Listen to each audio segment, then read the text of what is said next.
at 725 Martin Luther King Jr. Boulevard.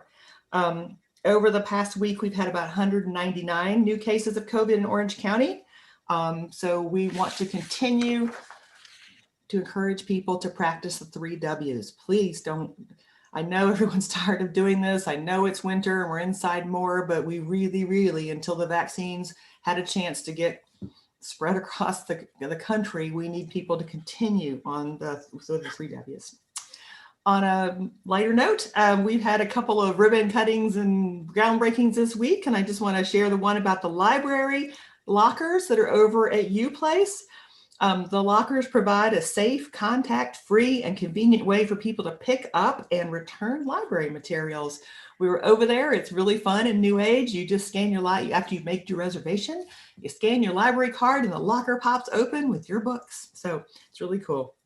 We want to thank our library staff for coming up with this creative way to make it easier for people to access books and materials. They applied for the grant. And worked out all the logistics, and we're very pleased. I'm excited to see this new opportunity for us. Today I attended the groundbreaking for Signature Health as they plan their expansion to provide more amenities and different upgrades to their facility. So we shoveled the dirt for start of that process, went through our system, and they're ready to go. So that's very excited.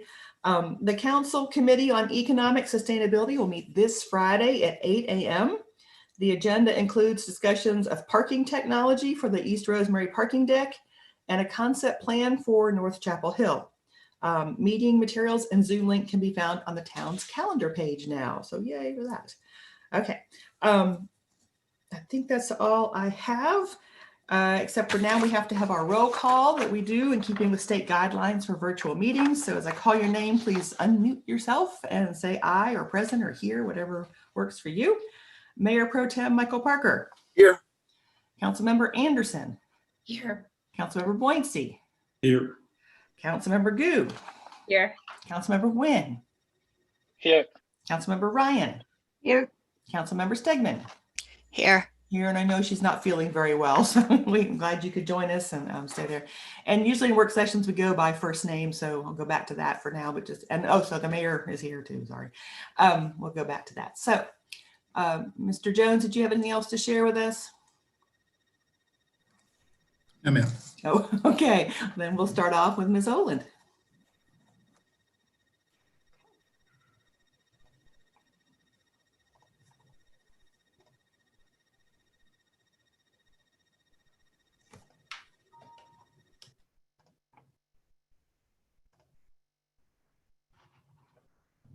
Okay, can everyone see that okay? Yes. Okay. Okay, good evening. My name is Amy Oland and I'm the Director of Business Management. I am here tonight. Amy, you're not on full screen. You're showing 2 slides at a time. Okay.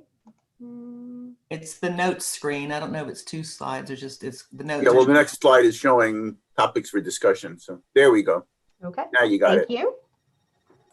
I am here tonight to present on the fiscal year 21 Q1 financial results. My presentation is 17 slides and should last about 20 minutes. So the goal of tonight's presentation is to provide council with an update on the financial results of the first 3 months of fiscal year 21. When we were preparing the fiscal year 21 budget, we did not know how long we would be dealing with the effects of COVID-19 and what the actual impact of our revenues and expenditures would look like. So we committed to council that we would come back with periodic updates to provide more information on where we stood. And so tonight we'll be talking really in depth about the general fund and enterprise fund operations. So this is the first time that we've provided a first quarter update, and that's typically because the first quarter is really not a period where much happens. We don't bring in a ton of revenue in the first quarter. That's really due to the timing of our larger revenue sources. So the graph shown here depicts the first quarter revenues in each categorical area as a percentage of the total revenues received through September 30th. So as I mentioned earlier, there were a lot of unknowns when we were preparing the budget. And as we thought about how best to budget for some of these unknown revenues, we took a strategy of really reducing our fund balance so that we would be able to use any shortfalls that we experience. We would be able to offset that by kind of relying on that fund balance. Obviously, we hope we don't have to tap into any of that, and we'll be continuing to monitor that as we go further into the year. But that was the strategy that we took. So when you look at this graph, it's really what we would expect, where property taxes are the largest source that we bring in. We'll talk a little more later about sales tax, and that's 0. And I'll talk about that in a minute in terms of that's just based on when we collect those revenues. License and permits, charges for services, that's our department fees, and we'll talk a little bit more about that, and our state shared revenues. So we'll go a little more in depth on some of these larger revenues that are particularly impacted by or were impacted by the impacts of COVID-19 and the fluctuations in our economy, specifically focusing on property taxes, sales tax, occupancy tax, and our department fees. So the table here shows a 5-year history of property taxes collected in the first quarter, that's the second column total, versus the amount that we collected for the entire year, and that's in the third column. So one item to note is that the total revenue that we have depicted for fiscal year 21 is the budget, because we obviously haven't made it through the full year. So that's the amount that's represented there. The other 4 years show total collections of property tax in the general fund. So what we really wanted to point out here, and the purpose for showing 5 years worth of data, is to show that looking at where we stand at the end of the first quarter, we're really in line with previous years. The one outlier year is fiscal year 18, and that is what we believe that is because that was the year of the reval. So the reval was as of January 1st, 2017. And that would have been for property taxes that would be billed in the 2017-18 fiscal year. And so we saw lower revenues in that first quarter that were then made up later in second and third quarter. But as we look at what percentage, so we're averaging around 13%. And as we look at the note at the bottom, average collections. So typically, when we looked back at the last 5 years, our average collections are about 13% in the first quarter. Then the second quarter is where we really receive the majority of our collections. That's at 68. Third quarter is 17%. And really the majority of that is in the first or second week of January. And then fourth quarter is just 2%. So some people who are on payment plans are paying a little bit after the due date. So our property taxes, make up about half of our general fund revenues. We have a property tax base of $8.3 billion, so it takes a lot to move that number. Our property tax is very dependable, but it's really slow to grow and generally lags behind when there's changes in the economy. We projected property taxes this year using a 1% historical growth. And so looking at these collections and how they're in line with prior years, it makes us believe that, at least at this point in time, that what we projected is pretty accurate and consistent with prior years. So there's a lot of numbers here, and I'm going to walk through and actually toggle between this and the next sheet, because basically what we wanted to do was really kind of focus in on sales tax. Sales tax are really one of our best indicators of our local economic conditions. And we recognize that sales taxes were really one of the most impacted revenue sources as a result of COVID. So as we look at this table, we'll start in the first and second column. What that shows is the tax collected when the actual taxes were collected at the state. So at the point of sale, that's the month of the sale. Now there's sales taxes are on a 3-month arrears for when we actually receive those taxes. And so you'll see in the second column, that's when we've actually received the money for the sales that were made in that first column month. The third column, important to note here. So actually, and the reason we're showing a little bit more than just first quarter, because there wasn't actually any revenue received in first quarter for sales taxes because of the fact that we're 3 months in arrears. So the monies that we received in July, August, and September were actually for the period April, May, and June. So that's why you saw 0% on that pie chart. So we thought it was important to just show sales taxes that we received from the beginning of COVID until the last month that we collected to show you what's been happening with this revenue source. It's really kind of been all over the place. The third column shows the actual revenues that we've taken in each month.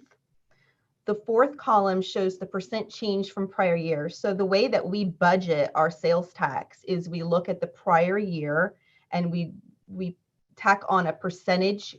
Typically it's been growth. This last year it was not, it was a decline, but we tack on a percentage based on that prior year.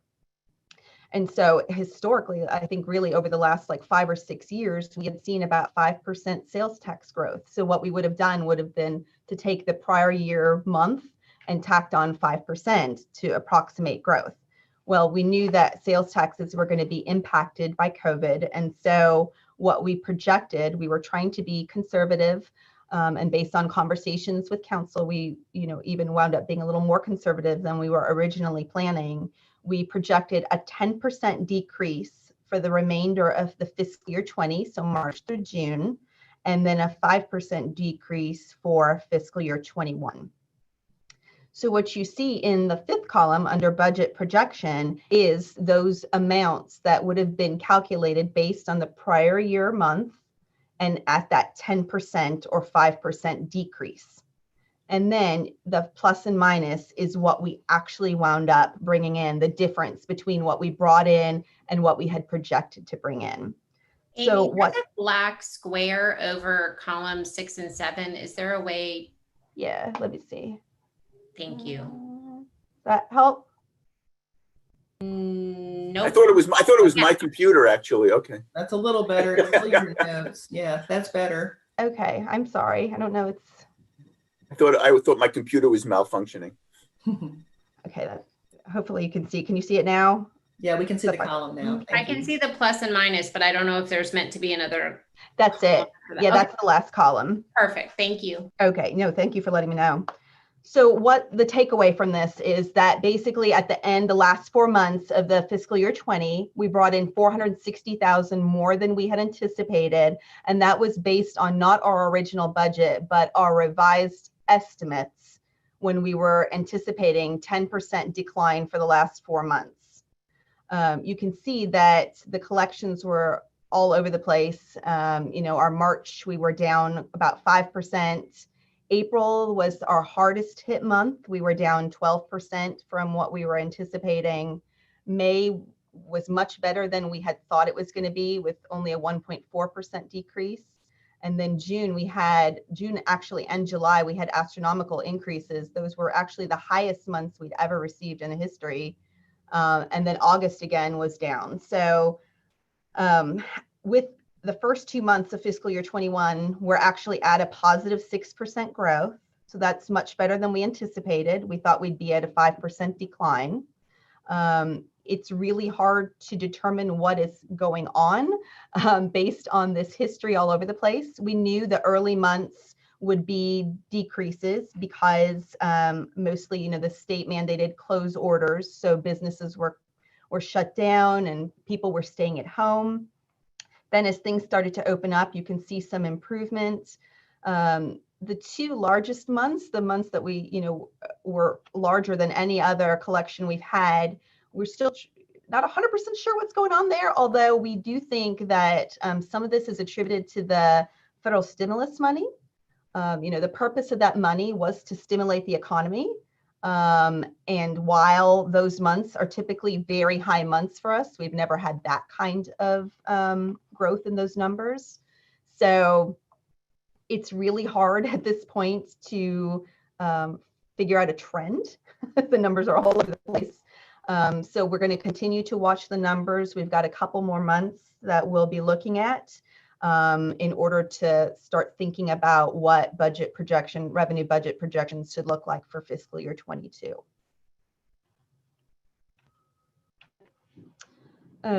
So occupancy taxes, our hotels and motels and Airbnbs have been really significantly impacted by COVID-19, and therefore the occupancy tax revenues that the town receives has been drastically decreased.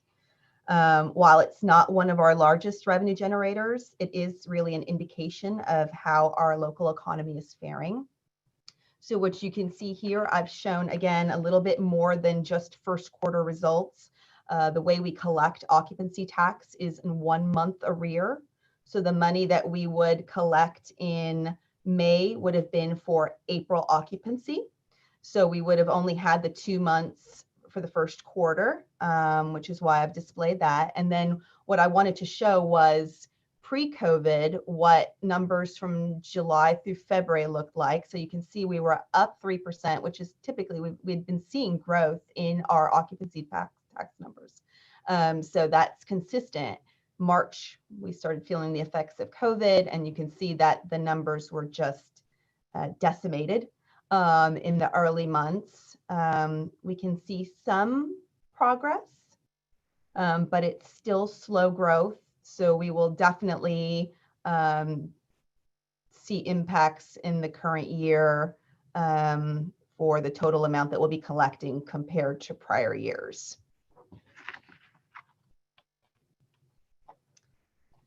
So department fees is another area where we know has been impacted because of the status of operations. Several of our fees that we collect are really ones that just vary depending on what is happening in the town development-wise. So we typically see fluctuations with our planning, building and development services, and fire revenues related to permit activity. I'll point out just a few of the things that are driving some of the larger differences. Some are specifically related to COVID and some are not. So for planning, for planning, we received an $80,000 revenue in the first quarter that's related to the Aura Chapel Hill project. In building and development services and in fire, the increase for those two department fees is really specifically related to the Park Apartments project, and specifically related to building and development services. The way those fees are billed is that they are paid upon the beginning, upon the permit issuance. So that's an indication of that project just happened to be starting, and so and it wasn't anticipated based on the timing. So that's just higher than normal. As we look at some of the other larger differences, there was a traffic impact study in the first quarter last year for Wegmans. So you saw about a $20,000 difference between current year and prior year for Public Works Department fees. And really the revenue source and the department that's really been hit the hardest as a result of COVID-19 is our Parks and Recreation Department. And, we have the majority of our facilities that have been closed and our programs that were just not happening because of COVID. I know some of those have started to open. And so we're doing a little bit, based on comfort level and just trying to offer some things for our community. But that really has seen the biggest impact. And just to point out, the reason that we see a negative for the first quarter is because those are refunds that were issued. They were paid in fiscal year 20, and then we had to refund just because the program or the class didn't happen. So that's why you see a negative there. Okay, so we'll move away from revenues and talk a little bit about expenditures. So this is a high-level look at expenditures for the first quarter. So the green bar represents the total amount expended. The blue bar is the budget for the year in our functional areas. And then you can see that the green bar shows how much percentage of budget we've actually spent to date.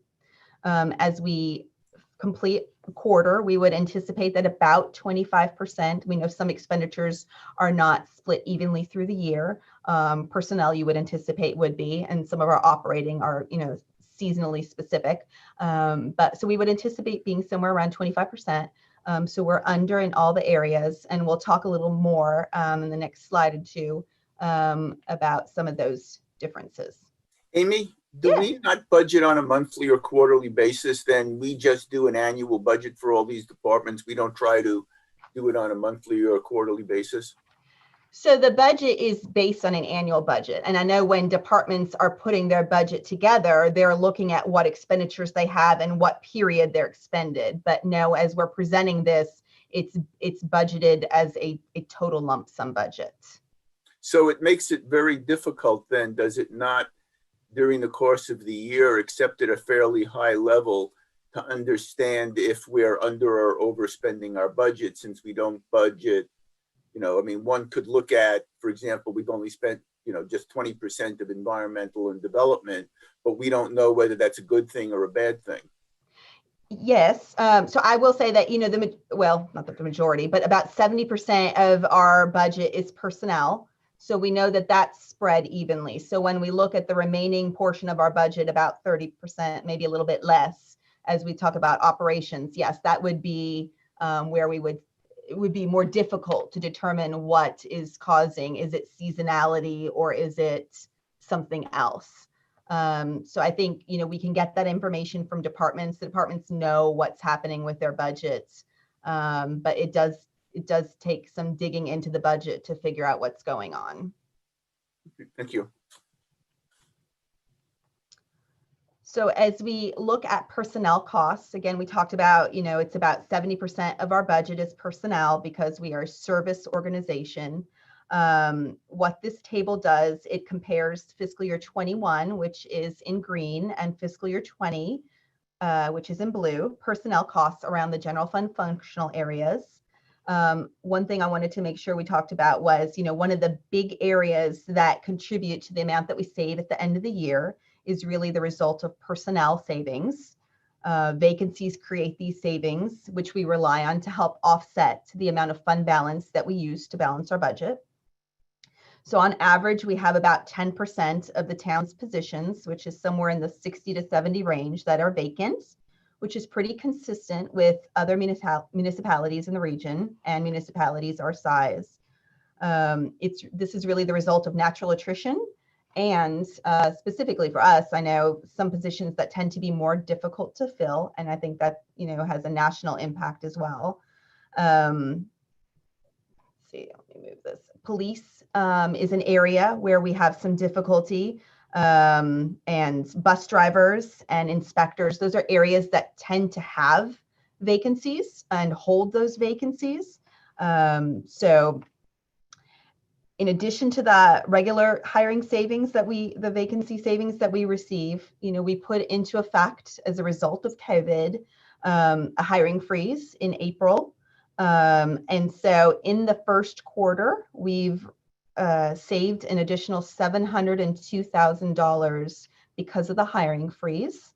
That's kind of split out, about $170,000 in general government, $150,000 in environment and development, not much in public safety, and I'll talk about that in just a second, and leisure had $375,000. So the reason you see such a large amount in leisure is because that's really attributed to Parks and Rec for program support as a result of some of our operations not being open. We've repurposed several of our program supports so that we had them still able to work during this time, but because so many of our classes and offerings have not been available, there's a lot of savings in those areas.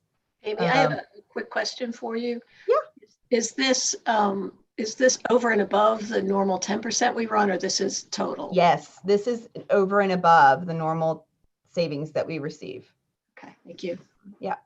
And so that's what I was really going to hit on, specifically related to public safety. The reason you don't see more savings in public safety is because we have such high vacancy number with our officers, that we're really sitting pretty even for where we normally sit with our police officers. And fire tends to not have a large number of vacancies.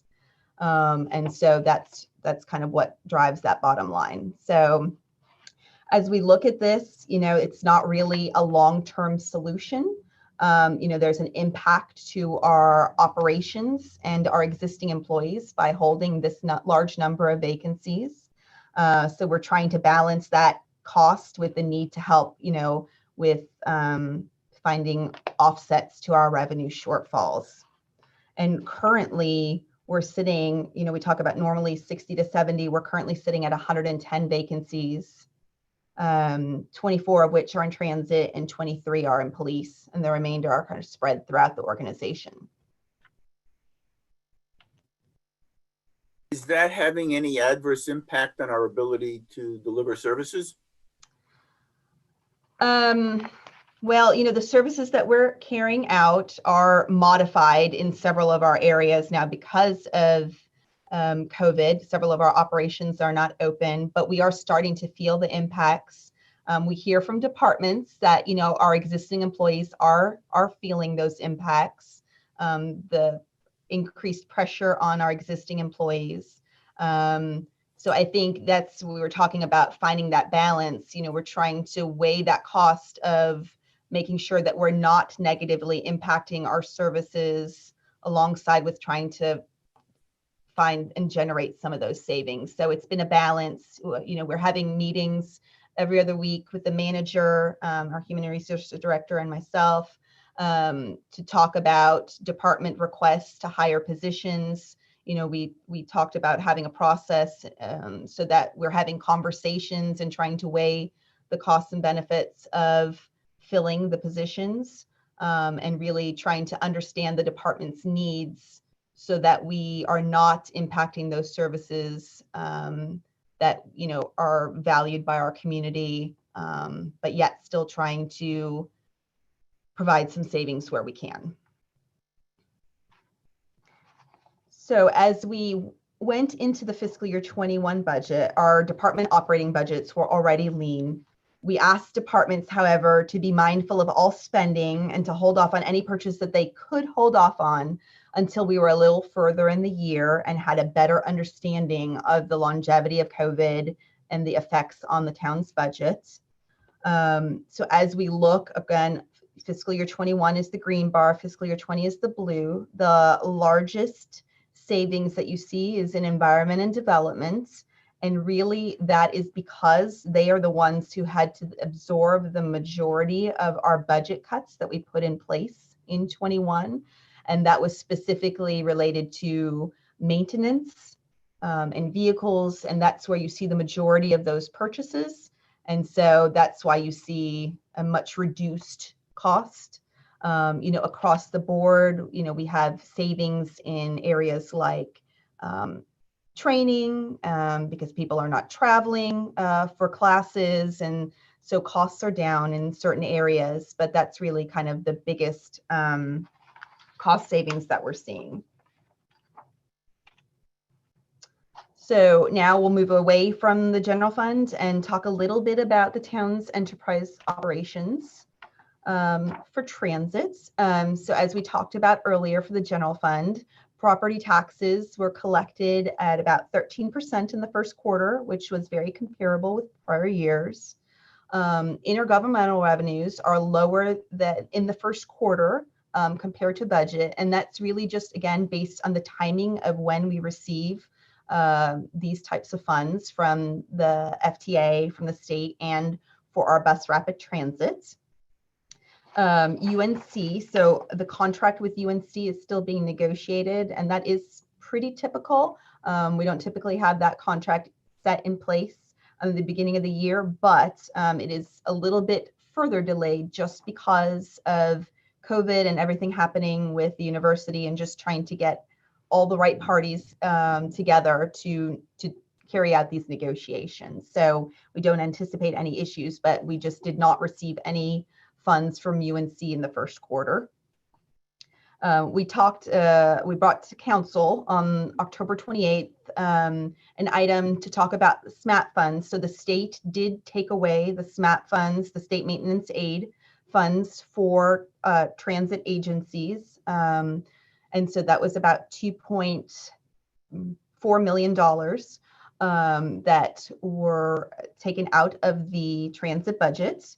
But to offset that, transit did receive $5.5 million in CARES money to help offset some of those shortfalls, and to really act as kind of a security blanket for the transit fund that, in terms of what bottom line impacts are for transit. So right now we're using that to help offset operating costs.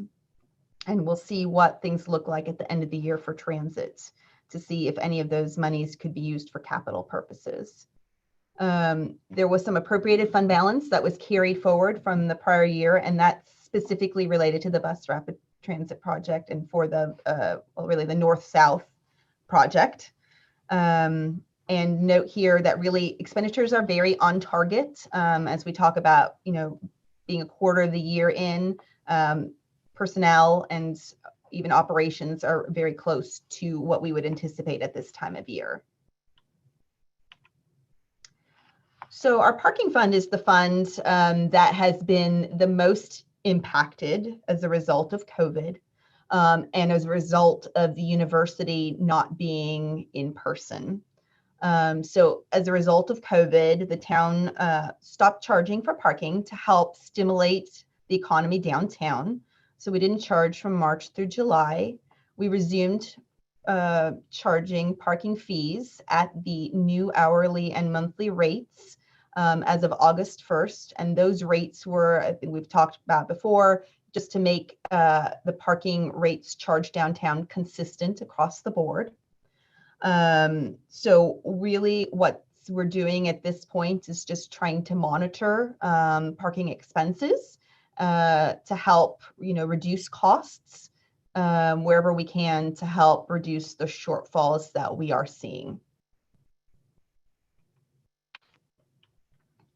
So for housing, one of the things we wanted to show really specifically related to COVID and what might be impacted in the housing fund is our tenants and their ability to pay their rent.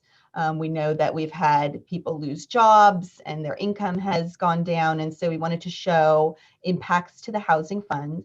So when you look at over the last several years, the amount that we have taken in the first quarter is fairly consistent with prior years. So that's a good thing. Federal grant funds were not available to be drawn. That's just related to holdups at HUD. But they are available now and are being drawn now in quarter two. So we'll see larger amount being taken in the second quarter. That'll right size our collections for the grant monies available to us through HUD. And again, in terms of expenditures, their expenditures were very on target with where we would anticipate them to be as of the end of the first quarter. So stormwater fees are billed for Orange County on the Orange County bill, but for those in Durham, it's billed in the same cycle as property taxes. So in terms of collection, again, as we talk about different cycles of collections, there's a 1-month delay because the money is collected through the county and then remitted to the town. As we looked at the first 2 months, July and August, collections were $241,000, and that's very in line with prior years. Personnel expenditures are on target with where we would anticipate through being a quarter through the year. A couple of big things are happening in stormwater, really the large project that's going on right now related to the 2017 bond issuance that we had was for the Elliott Road Storage Project. So that is under construction and well underway. And then there's now, as a result of that project, debt service, and those payments are due in November and May. So you wouldn't have seen any expenditures for first quarter in those areas. So we just wanted to talk about next steps and when we'd be coming back before council. So we're tentatively scheduled to come back on January 27th with our auditors to talk about fiscal year 20 year-end the audit results. And then we thought at the same time we would provide a fiscal year 21 Q2 financial update. We'll have a little bit more information to share. A lot more will be happening related to revenues. We'll have a better sense of where we are halfway through the year. Tentatively scheduled the council retreat for February 5th and 6th. And that would be when we would begin discussions and talking about the fiscal year 22 budget. There's work sessions scheduled for March 17th and April 14th. And so we anticipate having budget items at those meetings. And then on May 5th, tentatively scheduled to present the manager's recommended budget. So that's all I have for this evening. Does council have any questions? Thank you, Amy. Can you put us back to the full screen? Yeah. Thank you. All right, council members, any questions? Alan? Just a quick question, but for this coming General Assembly session, Amy, do we anticipate any additional stimulus money?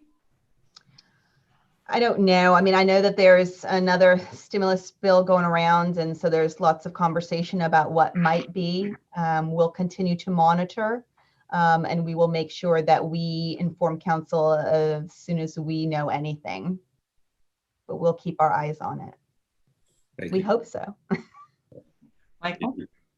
Yeah, Amy, do you have any, and by the way, thanks for this. This was really helpful. I really appreciate you putting this together for us. Sure. Do we have any sense at, if or when, what indicator would lead us to start relaxing the hiring freeze?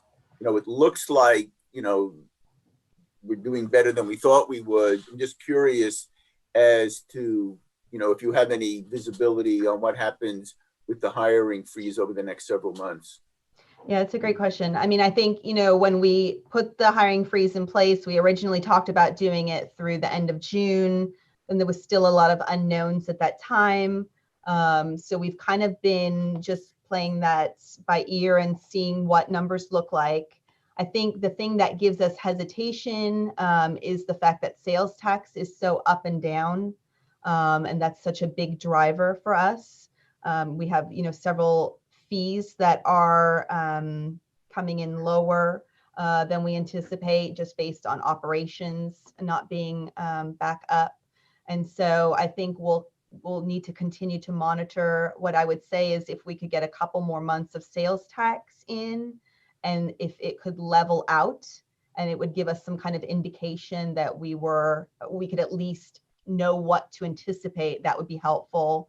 We'll definitely want to see what property taxes look like. We don't anticipate anything drastic happening with property taxes, but I would feel better just having maybe numbers through the end of December to give us a little bit of a comfort. We are having those meetings with departments. And so we are, the managers, allowing departments to hire the positions that are critical needs. So we've been doing that all along. We've just been trying to hold in areas where we are able to hold short term. So, we're continuing to monitor, but yeah, I mean, I think we'll have a better sense, or at least the beginning of a better sense when we come back to council in January. Thank you. Okay, we have 2 more items to get to. We appreciate Amy updates and we'll look forward to more information at the council retreat. So thank you. All right. I don't have in front of me who's presenting for the MSC. Mary Jane, is that you? You're muted. It would help. Okay. And that helps. There you go. Thank you. All right, I'm going to present, and then Eric Schoenagel from Little Diversified, who's on our design team, will also present. Thank you. All right.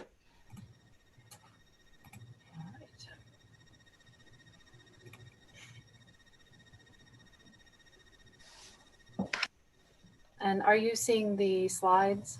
We are. We've got your whole screen up, it looks like so. There we go. There, thank you. All right. I'm Mary Jane Nerdlinger, your assistant town manager, and we're going to give you some information about the Municipal Services Center project this evening. So the goal for this evening is for us to share with you some background on the project, how we have thought about sites for the Municipal Services Center. And then Eric will walk you through the concept plan that we developed for the property of Fire Station 4. And then we can talk about some next steps because we are looking for some council guidance this evening. And many of you know that this project has been happening for many years now. And it really came out of the need that we have to replace several key facilities. The Parks and Recreation headquarters on Plant Road is one of them. The Police Department headquarters on MLK is another. And we have a lot of repairs and replacements, and the maintenance costs on these buildings have really gotten to that point where we need to make some decisions. And we are also seeing this as an opportunity to put some really complementary uses together. So fire administration and technology solutions would also be included in this project. And I think especially now we see the value in having our departments coordinate with each other and have that good synergy on our community outreach efforts. And that was one of the original goals for this project. When we looked for a location for the Municipal Services Center, the questions on your screen are, in general, the things we were asking ourselves. So we wanted to make sure we could meet the operational needs and, the program have some room to grow in the future if possible. But we were also looking to meet other town goals, like making sure that, it's quality service, that we're being responsible developers in our own community, meeting some of our environmental goals and so forth. It's also important that the town own the property, and that is because of how we finance and build. And we are always looking for the project costs, so the complexity of the site, development costs, things like that. We have looked at many sites across the town, and I'm just going to give you a quick go through on some of those. The Estes Drive site was university-owned property where we worked out a development agreement with them. But ultimately, when they requested a property swap in exchange for the entitlements, it was no longer viable for the town. We did look at University Place, which was the last site we spoke about with the council. And the ownership timeline, the path to ownership, and the costs had a lot of uncertainties once we really got into the details on that. So that was not a really good option for us either. Before both of those, we had looked at the Vilcom Center, but that site is actually being built by somebody else right now. So that's not an option. We did consider Millhouse Road, where the town owns property between Public Works and our transit station, our transit facility. And that had a lot of advantages, but the location was really less desirable from an operational perspective and a kind of community access perspective. So we did, of course, originally look at the police station site at 828 MLK. There was a lot of uncertainty at the time, so we looked at the fire station number 4 site at Weaver Dairy Road in MLK. And this seemed like a good option to pursue because the fire station needs to be replaced. We've already stopped using the burn tower that was out there and relocated that training. There's an opportunity to partner with Orange County, much like we did at fire station number 2, and the site could meet our program needs. We did have a public meeting and heard some interest from the community and some concerns. We also had a CDC meeting and got feedback from them, which I believe has been shared with the council. And Eric is going to walk you through the concept plan that you received. Good evening, everyone. Hope everybody's doing well. Go ahead to the next slide. And we'll start off with the next one, Mary Jane. So this is our existing site. It's about a 4-acre site, give or take a little bit. It has the existing fire station 4 that Mary Jane's already pointed out, as well as 2 training structures and some support structures for the fire department for meetings. It also has a small intermittent stream that you can see in the southwest corner that has gone through town staff review, and they've determined the extent of that stream for us. Next slide, please. We do have about buildable acreage of 2.99 or just at 3 acres.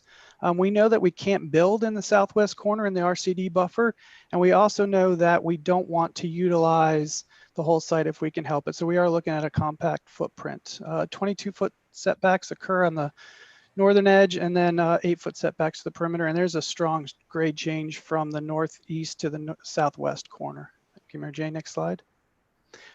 We also know we want to incorporate the BRT site that's proposed on the eastern side along Martin Luther King Jr. Boulevard. Next slide.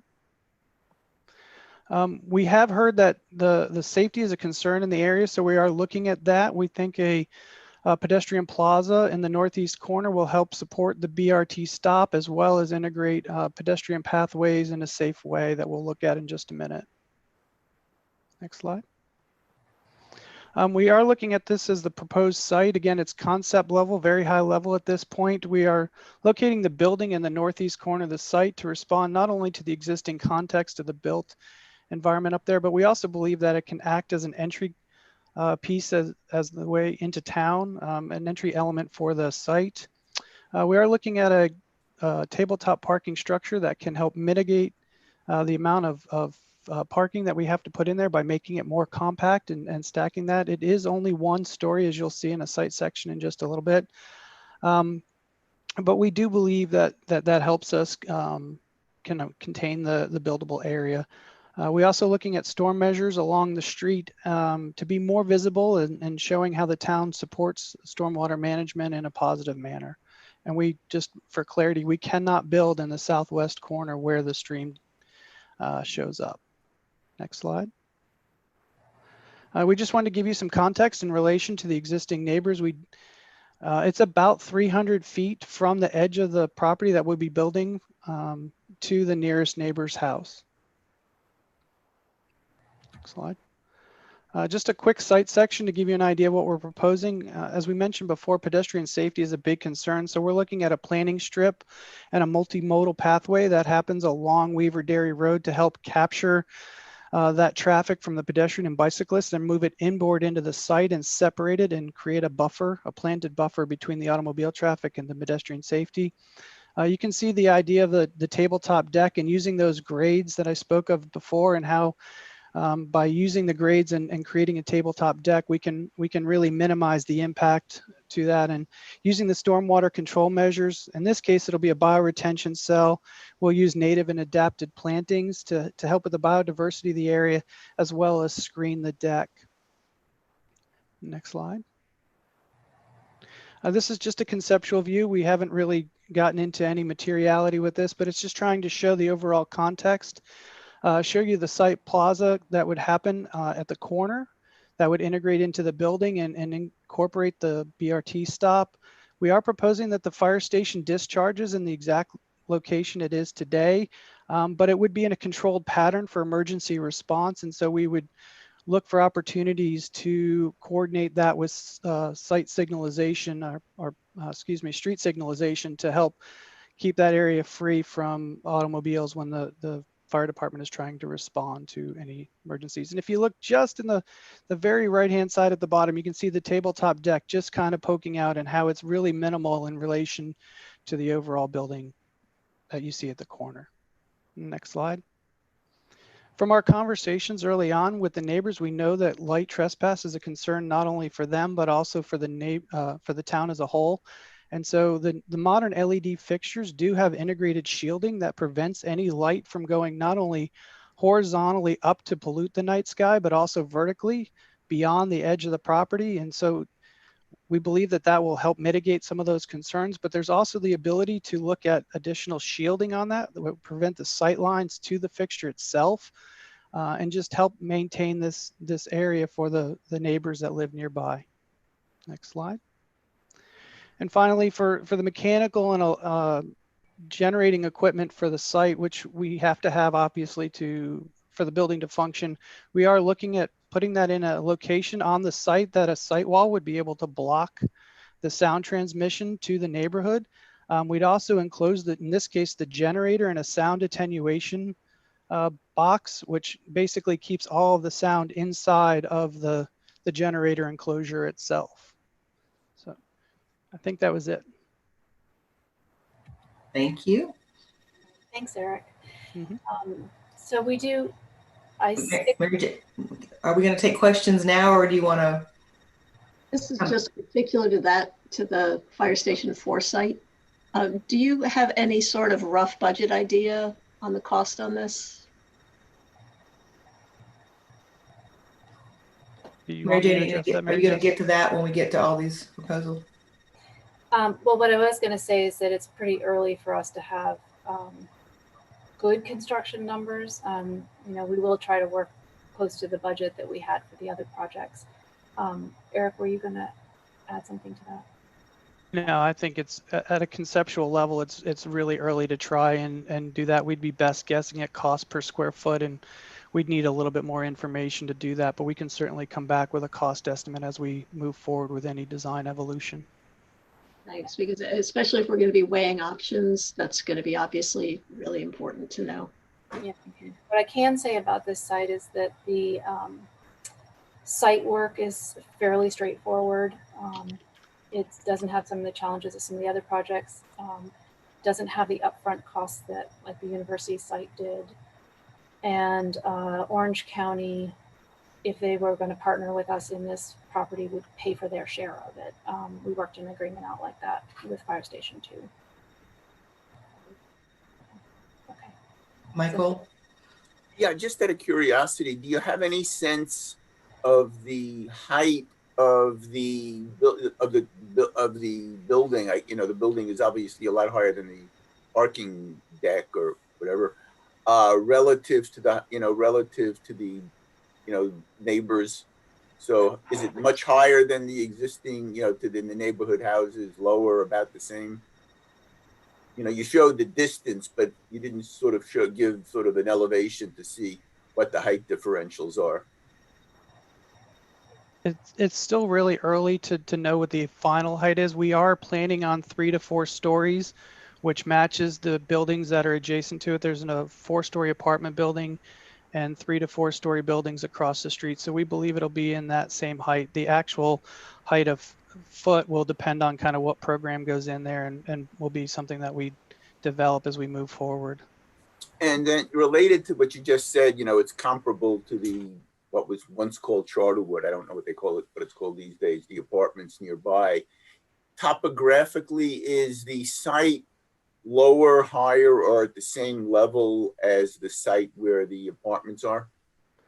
The corner of Weaver Dairy and MLK is the highest point for the site.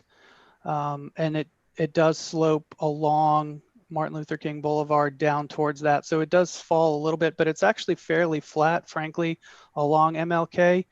The fall really happens along Weaver Dairy Road. That's where you see the majority of the grade drop happens in that direction as opposed to along MLK. So not very much, to answer your question, along MLK.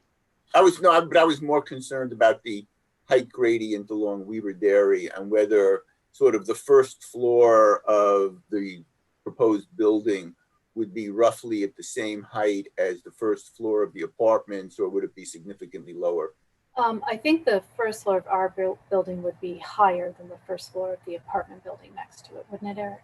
Yeah, a few feet, yes. Thank you. It rises, the land rises up to that corner. So when you drive down Martin Luther King, if you look to the right at those apartment buildings, you don't see all 4 stories above grade. Got it. Okay. Ours, you would. Thank you. Mm-hmm. We know that the council's heard from the community about the Fire Station 4 site, and that part of the issues that were raised, we heard, and we would like to work with the neighbors to address them if we move forward on that property. One of the other suggestions that was raised was to look at putting the Municipal Services Center on the existing police station property. And so I just want to give you a couple of points of background on that. The site was determined to be eligible for the North Carolina Brownfields program, and the town, of course, has already done some interim remediation there. We'll continue to monitor that. And then any next phases of remediation would be linked to whatever happens on that property. So our request of you this evening in your discussion is any guidance that you have to offer us for the concept at Fire Station number 4, if that's something you'd like us to pursue, we would be, we would expect to have the kind of public engagement we had with the Elkins Hills neighborhood, and really work with people there to understand how to make this the best project it could be. If you would like to pause that and explore the Municipal Services Center at the existing police station site, that would be useful to know too. And one way to proceed with that could be for the council to issue a request for qualifications for firms that are experienced in that kind of project. So that's all we have in terms of presentation tonight. We're happy to answer any questions, and we look forward to your discussion. Okay, can you bring us back to full screen, please? Thank you. It's easier to see folks. Council members, Jess. Then Ty. Yeah, I see that Chief Blue is on with us. I was wondering if Chief, if you could give some insight into all other things being equal, what the preference would be in terms of operational capacity or kind of being located more centrally versus at the northern end of town. Yes, thank you. I think really from an operational point of view, these sites are very similar. As you all know, the bulk of our daily the bulk of our operational folks actually operate out in the field. So from an operational point of view, one is essentially interchangeable with the other. They both, I think, get at something council has expressed about every site, which is, some convenience in terms of access and some prominence. And I think they both fit the bill there. So I think from an operational point of view, they're interchangeable. The need is significant, not just for police, but for fire and parks and rec, and you all know that. So we're appreciative that the conversation is continuing, and I see one is just as reasonable as the other. Thanks. I just wanted to ask that question. I can give thoughts, or we can go around in questions. You tell me what you want to give thoughts. We'll just let you keep going, and we'll. Okay. Go to yeah. So I guess for me, if I feel like we've made some good progress on the remediation at the current site, I feel more confident now than I did. I don't know how long it's been, because 2020 just never ends, but let's say like a year ago when we talked about this, that I feel like we've made some good progress. I understand more. So I absolutely appreciate the staff looking into this site, especially given that we had some uncertainty about the current site. But I think if I had to choose now without knowing cost or other things, I do like the location of the other site in terms of kind of being central for the community. But I'm glad to hear that either is kind of operationally feasible or kind of commensurate. I do also like that the current site, it doesn't feel as cramped. This feels like we're shoving a lot on a site, and I understand why, because it's what we own and it's what we have. And but I like the current site better if we can kind of manage the brownfields, and if we can make that work. I would prefer us to work on the site we have and really do a great job with doing what we need to do to deal with the environmental mitigation. So would you be in favor, I'm going to ask all of you this, for putting out an RFQ? Yes. Okay. All right. Ty, then Karen? Yeah, I think, with the timeline being extended, I think I'd like to see kind of what our options are. So I'd be in favor of putting out the RFQ for redevelopment of the current police station site. Okay. Any other questions or? Okay, Karen, then Michael. I have two questions. One, can you remind us of the status of the fire station? Like, if we did the Municipal Service Center in the current police department site, would we still need to redevelop the fire station because it's in kind of rough shape? Is that right? That's right. Chief Harris is here.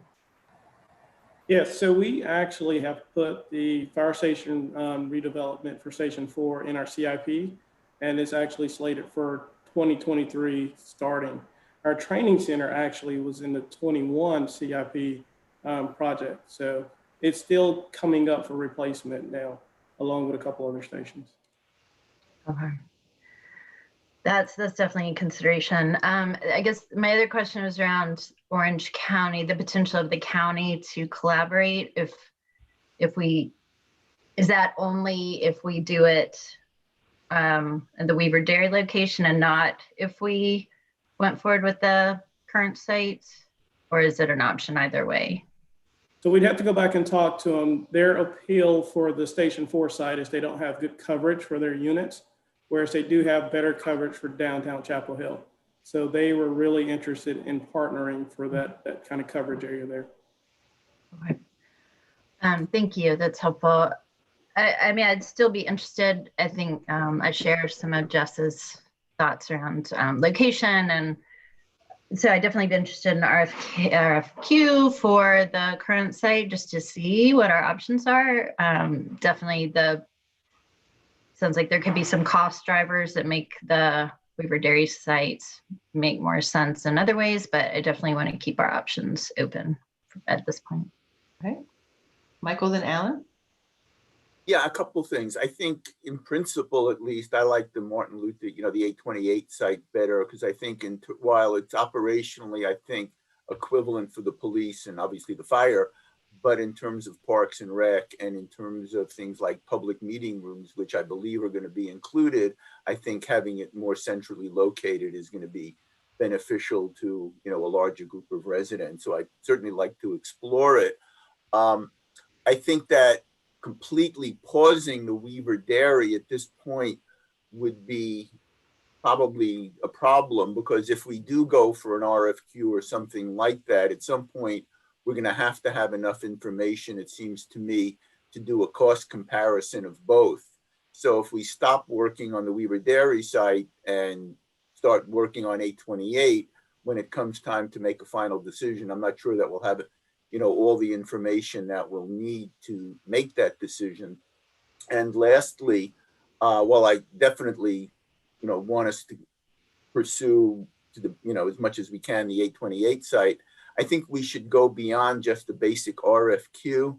I think that what I would like to see us get from potential developers is some sense of concept, not just are they qualified to work with us on this, but what are their ideas, basically get a sense of initial ideas in terms of what they would put there. Is it, residential, commercial, something else? And ultimately, what's it, again, give us some sense of information as to what the financial parameters for the town will be, so that we can actually make a decision between the two options in a relatively compressed time frame. I think, Chief Blue, I think, would agree that he doesn't necessarily care where we do it, but I think he cares a great deal about when we do it. And so I think, I'd like to do what we can to move this along as expeditiously as possible. Okay. Alan, then Amy, then Hongmin. Yep. So, one thing I'm curious about, first off, with my thoughts, add to like the central location of the 828 MLK site. Interested in doing the RFQ as well. And at the same time, I am interested in if it's possible, doing a comparison between the two sites. I'm just wondering, kind of logistically, with the 828 site, I'm wondering how the operations of the station would be impacted or affected, if there's a redevelopment there. I'm wondering if that's something for us to consider, or if there's a way to, accommodate the police station if there's construction or other work kind of going on that side at the same time. Is that something you can speak to at this point? We did, when we looked at the police station, the 828 site originally, we didn't do extensive study. We did ask that question, if you could occupy it and build at the same time. Because of, at that time, what we knew about the remediation needs and where things would likely end up on the site in terms of new construction, it didn't really seem very possible. You'd have to build next to it, tear it down, and then build the next piece. And I don't know, at that time, we didn't really think it would be a great idea to have people on the site during all that construction. I'm sure there were ways someone could handle that, but that was sort of our initial quick look at it. Gotcha. Thank you. And then my one other question is, with respect to the site at Fire Station number 4, I'm wondering, in the design that you all presented today, there are a number of entrance points, and I'm thinking particularly of the entrance points that are along Weaver Dairy Road extension. I know I've heard concerns about pedestrian safety along Weaver Dairy Road in particular. I'm wondering about if there are ways to mitigate the concerns along that stretch. I know that I heard tonight about the pedestrian plaza at that corner, and then the multimodal pathway that would be buffered. But I guess I'm wondering in particular about those entrance points along Weaver Dairy Road extension and how concerns there might be helped. We didn't really cover those in detail in tonight's presentation, trying to keep it short, but a lot of thinking went into the various ways of accessing the site. And part of it is to segregate some of the police traffic around the back side of the building and employee traffic from visitor traffic.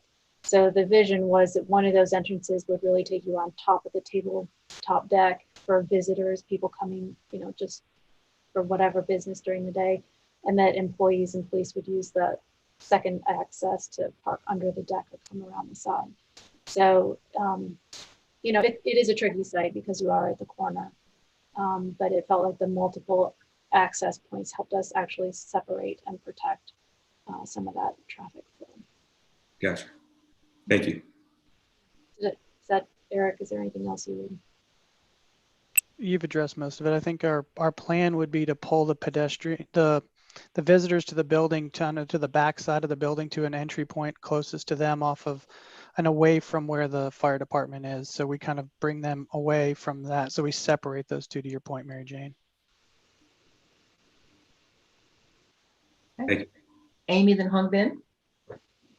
So is it possible to co-locate the Fire Station 4 on the 830 Weaver Dairy or the 828 MLK site? Or is that we need that to be up in the northern part of town? So our Station 1 is actually only a couple blocks from the 828 site. Station 4 is designed to cover that end of the city, so that wouldn't be. That's not an option. Okay. So I guess my concern is that when we're comparing these two, that we look at all the costs that we're going to have. And so if we choose the MLK site, one of the costs to me for that building will be that we have separate costs for improving Fire Station 4, right? So I'd like to see that as we're making our decisions. I'd like that to be part of the data that we get, so that we can do a real, apples to apple comparison there. And because I'm new to council, well, a year now, but fairly new, I didn't hear all the coal ash briefings that y'all got earlier on. So, and I don't know if any of that has been updated since my other council colleagues have heard it, but as part of weighing the decision here, I think that it would be useful, whether it's at a council meeting or a smaller briefing, just to get some updated technical information to make sure that what we're planning on this site is safe for everybody if we do decide to build on the southern site. So I'd like to hear that too. I can see benefits for both. Again, if there's a huge cost differential, that's going to be an important consideration for me. I do like the central location of the southern site better, but but again, depending on what the money works out as. So thank you. Okay. And you were supportive of the RFQ. Yes, that's fine to proceed and look at that. Okay. Hong Bin? Yeah. Well, I think I'm well, for the question of RFQ, I would like to know that what information we're going to give out to the people. Have we clearly have a clear understanding of what kind of project that we're going to have? Because from the last time that we had the discussion of that site, I think there are a lot of concerns from the community with regard to the safety of the coal ash site, whether or not we're going to clean it. At the time we talked, some of the community strongly prefer to have it like remove those coal ash to different places. And then we talked about some other options. But I think afterwards, all the procedures or the process that we have put into place so far is to protect the trail. With regard to the site itself, we actually haven't have a in-depth conversation of what we want to do or what the community want to see as a safe and healthy option to deal with that site. I think that conversation needs to happen first before the council will make the decision of whether or not we want to use this site to rebuild the police station. Because if it's a brownfield development, it is a development. It's not only the police site, it's going to introduce many other commercial or residential developments over there as well. So I think for the council to make that decision, or for the community to understand what the council is considering, we need to give them the full information. So far, I just don't feel like we have that, all the parameters have been specified yet, like what we want to see, what kind of remediation that we want to see on this site, I think. And this site, of course, has been very sensitive site, I think. So that is one thing I think we need a lot more community discussion with regard to what we want to do with that site's redevelopment, or whether or not we want to rebuild the police station over there. I think should be a part of that larger conversation of what we're going to do with that site. I think so far we don't have that information. And for the RFQ, like I agree with what Michael just mentioned. I think RFQ, of course, is the minimum that we need to request at this time. And maybe we need a lot more information with regard to what kind of health impact, what kind of environmental impact, with regard to the development, what kind of brownfield management, should we do the minimum as required by the North Carolina state, or other criteria or standards we want to adopt as a community. I think these things that needs to be discussed. So if I summarize all of that, I feel like that site's development is going to be a very complicated project. I mean, I remember this is one of the conversations that I had about 3 or 4 years ago when I started at the council. It is a very contentious, very complicated procedure. I have asked many other experts trying to give me the information of the background information about that site. I think if we're going to really have a conversation about that site's development, probably it's going to be a very complex project. So I don't know what's the timeline our chief think that we need to adopt for this, how urgent it is for us to develop this police station. But I do not want us to take the shortcuts because it is a very complex site. I want to make sure that the community understand what we are considering, whether or not they think it's safe. And I think we need to have the experts input in this as well. So I certainly think it's necessary that we need to do a RFQ, and probably we need to do a lot more on that site with regard to the feasibility and the safety and health impact, environmental impact. So I don't know what kind of timeline, whether or not the timeline is acceptable to our police department.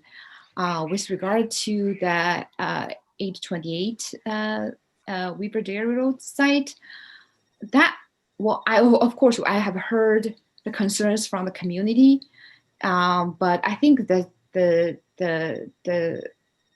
the plan that has been presented tonight, I think it has already shown many significant improvement from the first version, that the version that we have reviewed, I think several weeks or a few months ago. I think I'm really appreciative for our town staff for their responsiveness to the community. And I don't know what's the feedback from the community is. But I think from of course, you haven't had opportunity to get into a lot of details about various specifics, but it seems that a lot of the concerns with regard to the pedestrian safety, the distance from the nearest houses in the neighborhood, and also the light control and the stormwater stream, and then all of these concerns, it seems like we have studied at that and trying to address those concerns from the community. So I think we should still go back to the community and to hear from them back and see how they think about this newer version of the project. Because the other side, I can see the potential, but I can also see a lot of challenges that are associated with that site. And I don't know what kind of time frame that we think is acceptable to us. And the finance is definitely an issue.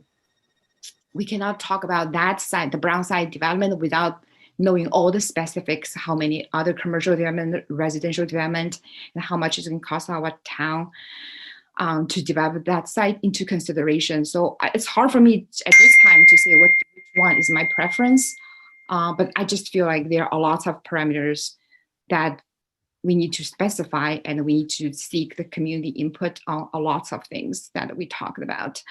But I don't know whether that is feasible or acceptable for our police operation, especially if we actually are going to go back to rebuild on that same site. All right. Now I guess my comments. Appreciate the journey we've been on. When I first came in 5 years ago, we were talking about this, and I feel very badly that the police department has had to wait so long, but we have been trying to explore many different options to find the best fit, while simultaneously trying to figure out how to work with our coal ash site. And we spend a lot of time and energy on the science and investigative work on the coal ash site. We've applied for the Brownfields program. We've learned a lot of information. We can share more information back out. I'm hearing council saying they'd like to get an update on that information. We can do that. It was an interesting experiment in removing the 2 small piles of coal ash mixed with some dirt down by the trail that we removed, and in dealing with the difficulty of where to take it and how to take it and all those things, we learned quite a bit. So there's definitely some science behind that decision.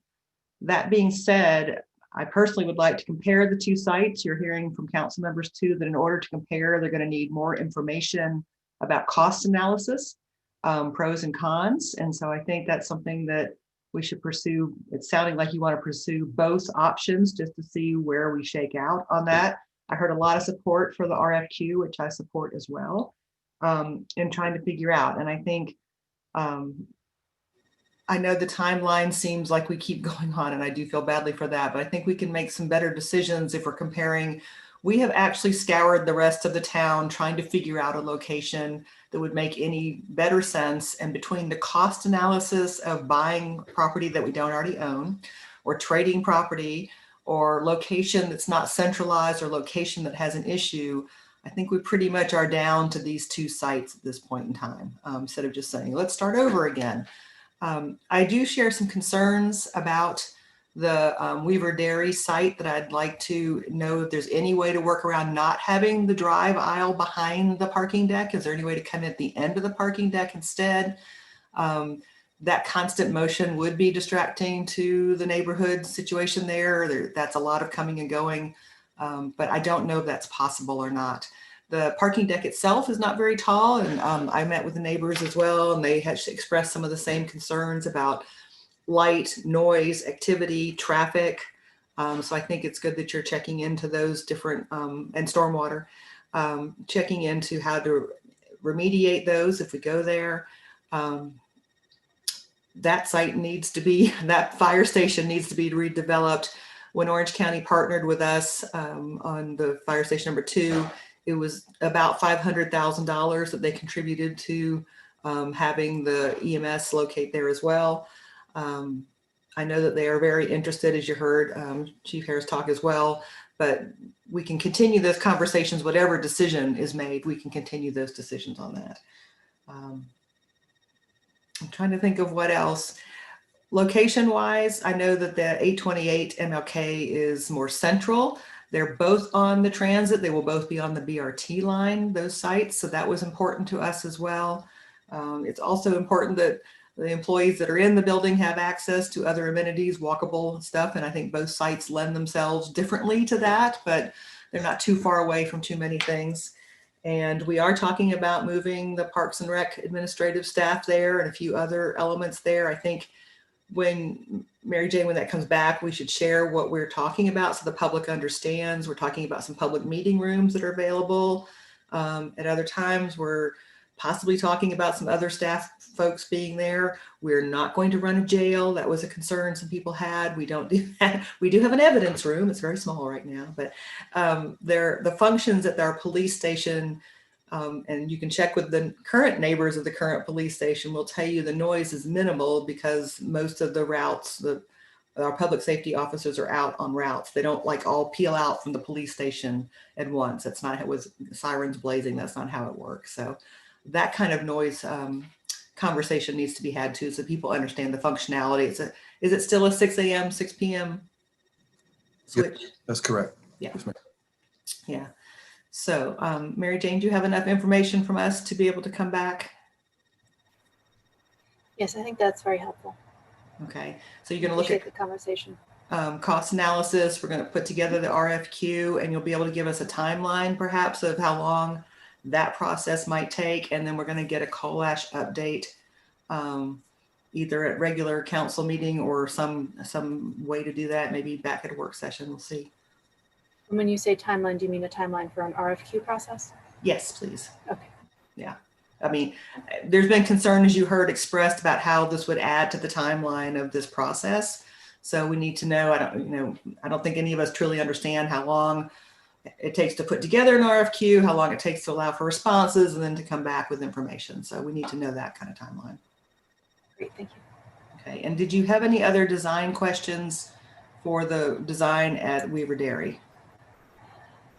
Not questions. I think the issues you mentioned that you heard from the community are the same kinds of issues we heard in our public meeting. We did, address the fact that there is no jail and kind of the hours and operations and who would be in the building.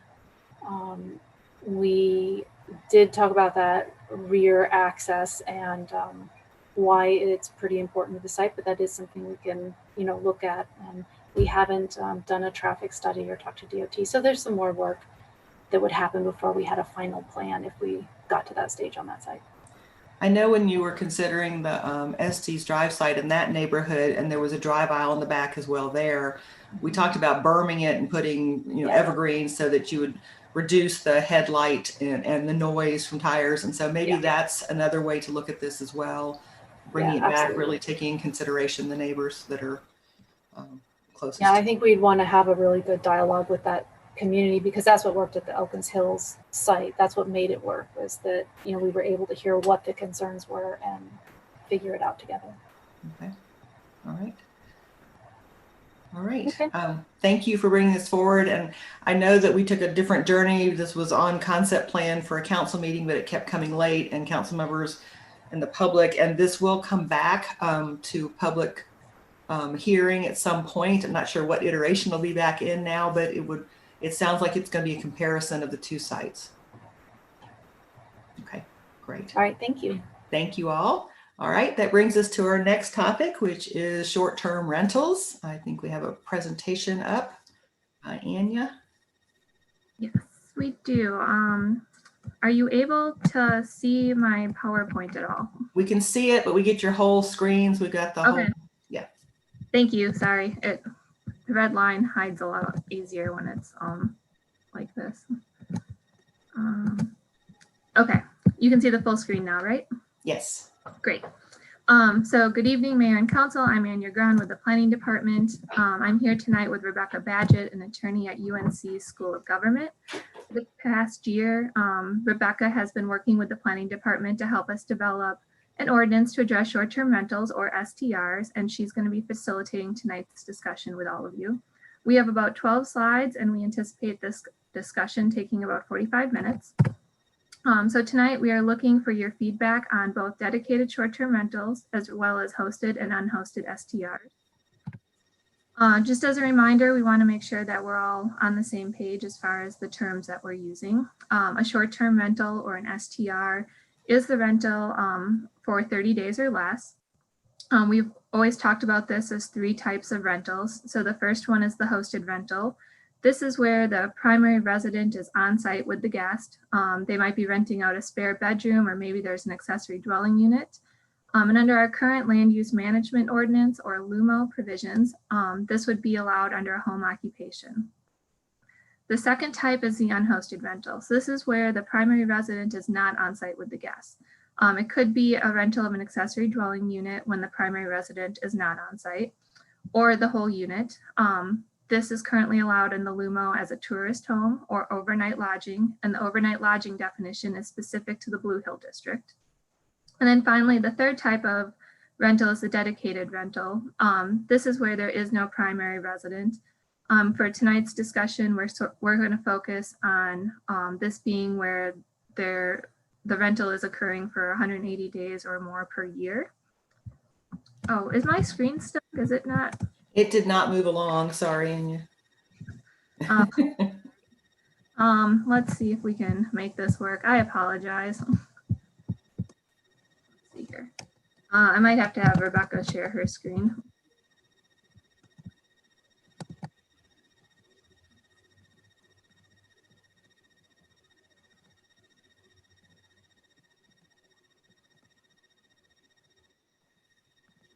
That's the next slide, but it's still your whole computer layout. Yeah.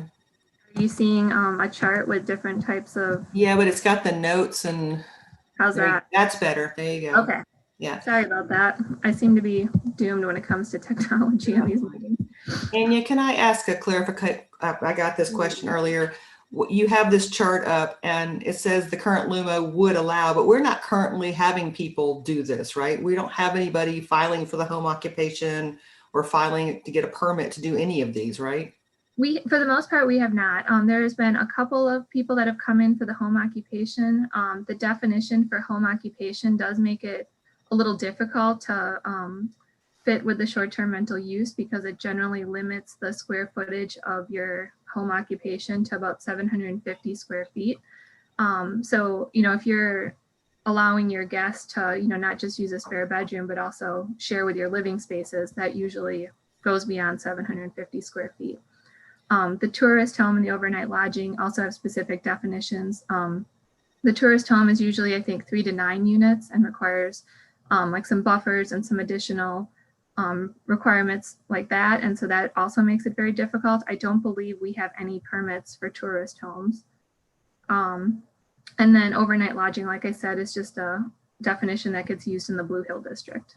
Okay, so we could, I guess that's where I got into a conversation with some folks. We could do it this way according to our LUMO, but we're not currently doing this. Correct. So our LUMO was obviously came about long before the short-term rental phenomenon. And so our definitions aren't the best for this use. So I think if this is something that we wanted to consider, we could amend these definitions to try to broaden them and capture the short-term rental use. Okay, thank you. Yeah. All right, did the screen progress now? Yes. Okay, great. So we have used AirDNA to provide the statistics shown here. I do want to clarify that AirDNA pulls data for all the listings that identify as being in Chapel Hill. So for that reason, this might not be totally precise or accurate to the exact number of short-term rentals within our town limits. So we have seen the number of active STRs in the community decrease during the pandemic. I think back in March of this year, prior to the pandemic, we had thought there was about 330 active rentals. And when I checked yesterday, we have about 218. Based on the information that AirDNA has provided, about 73% of these rentals are whole house rentals. So these would likely fall into our categories for the unhosted or dedicated short-term rentals. Only about a third of these properties, or 58 of them, are a private room. So these were probably your hosted rentals. And then AirDNA also found that about 33% or 70 of those units were available for rent 180 days or more per year. So with that, let me kick it over to Rebecca, and she'll start our discussion. Anya, before you go away, Yep. So one of the challenges we seem to have, we've gotten some emails from Chamber and other folks, and it seems like there's some pretty big discrepancies in terms of various people's views of how many units we have and how many are dedicated and how many. So do we have any, ultimately we're going to come to some decisions, God willing. Do we have any way of really nailing these numbers? Ultimately, do you feel comfortable that we'll be able to understand with a reasonable degree of certainty how many of which we actually have? Because as of right now, we're seeing numbers all over the place. No, you're correct. It's been very difficult for us to pinpoint the exact numbers that we have. Airbnb doesn't necessarily, or they just don't disclose their data to us. We've been relying a lot on AirDNA to pull some of this information. I think maybe one of the easiest ways to track this would be if we were requiring permits, because then we could actually, ask for some additional information and keep records of that. But I think for now, we're going to have to keep relying probably on AirDNA for a while, because it is very difficult to determine exactly what's going on out there. Thank you. Yep. All right. Thank you, Anya. I'm glad to have the opportunity to be here with you all tonight and to have helped throughout the last year while you work through this process. Before we really jump into this discussion, I want to go through a little bit of background information just to clarify a few points so we're all on the same page. I know that the Wilmington case has been a topic of interest lately, so I thought I would just bring that up really quick. So the City of Wilmington's short-term rental ordinance was struck down in Superior Court, and it was overturned on the basis because it contained language stating that short-term rental operators had to register with the city on an annual basis. But in North Carolina, rental registries are statutorily unlawful. You can't make the owner of a short-term rental register, or you can't make long-term renters register their properties either. You just can't have a rental registry.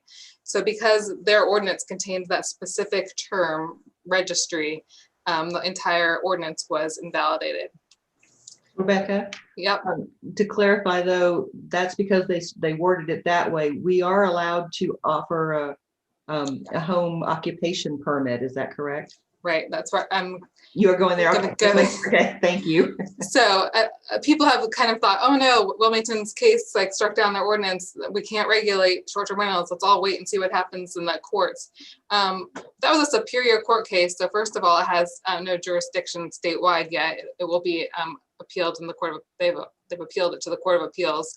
But yes, the key difference is that Chapel Hill, if they decide to regulate short-term rentals, whatever you choose, it won't be through a rental registry. We do know that. It's going to be through the planning and zoning powers. And then that means the town can choose to issue zoning permits associated with the land use. And zoning permits are definitely different than rental registries. So we should be good to go on legal basis as you have authority to regulate short-term rentals through zoning. So just wanted to kind of throw that out there to start the conversation. So let's dive into the matter at hand. When this process began, I think council was most concerned about those dedicated short-term rentals. The task force was sort of charged with looking at those properties and discussing them in many of those meetings. So one of the goals today during this meeting is to get some guidance from you all to basically what you want to see happen with the dedicated short-term rentals. I think that's the crux of this conversation right now. So we've come up with a couple of questions to help guide a discussion with you. It won't be me talking the whole time. It's mostly going to be your input and us learning from you. And then depending on the guidance, the Planning and Zoning Department will be better able to understand how you want to move forward. So I'm going to walk through a couple scenarios, but for the purpose of this discussion, it might be easier if you sort of assume that, let's say you go down the path of, yeah, we want to have some zoning permits and put some parameters around short-term rentals.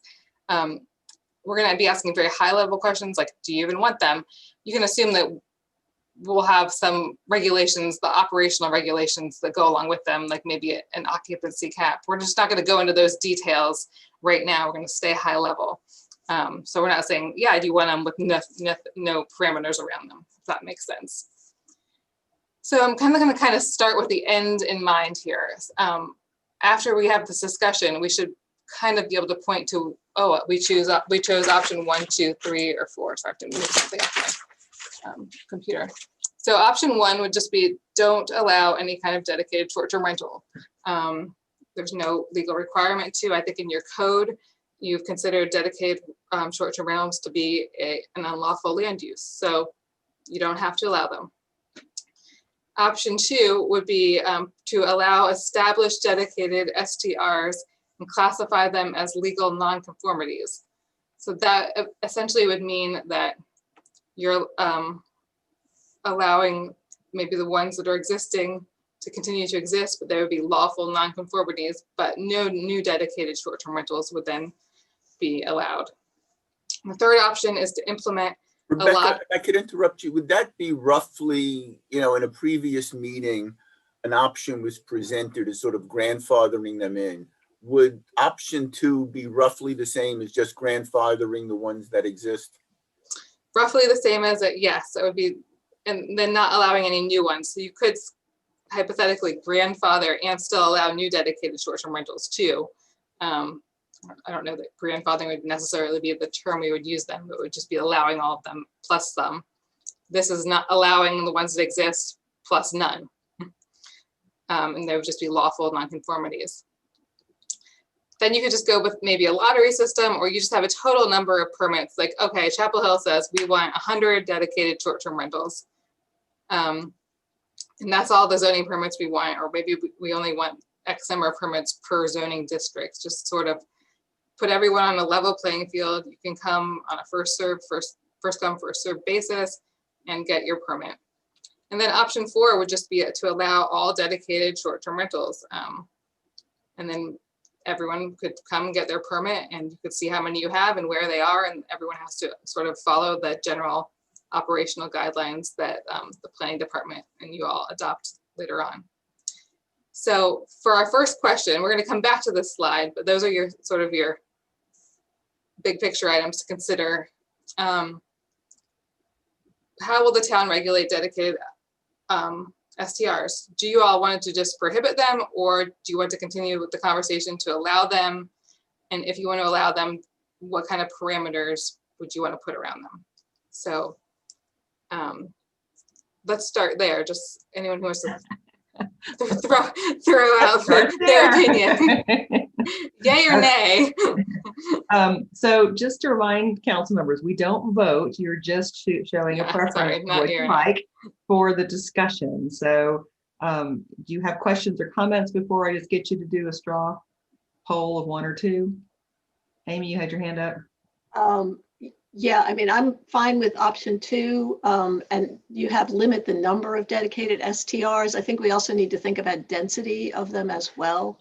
Yeah, and if you want to go to the next slide, we can sort of go through those options, please.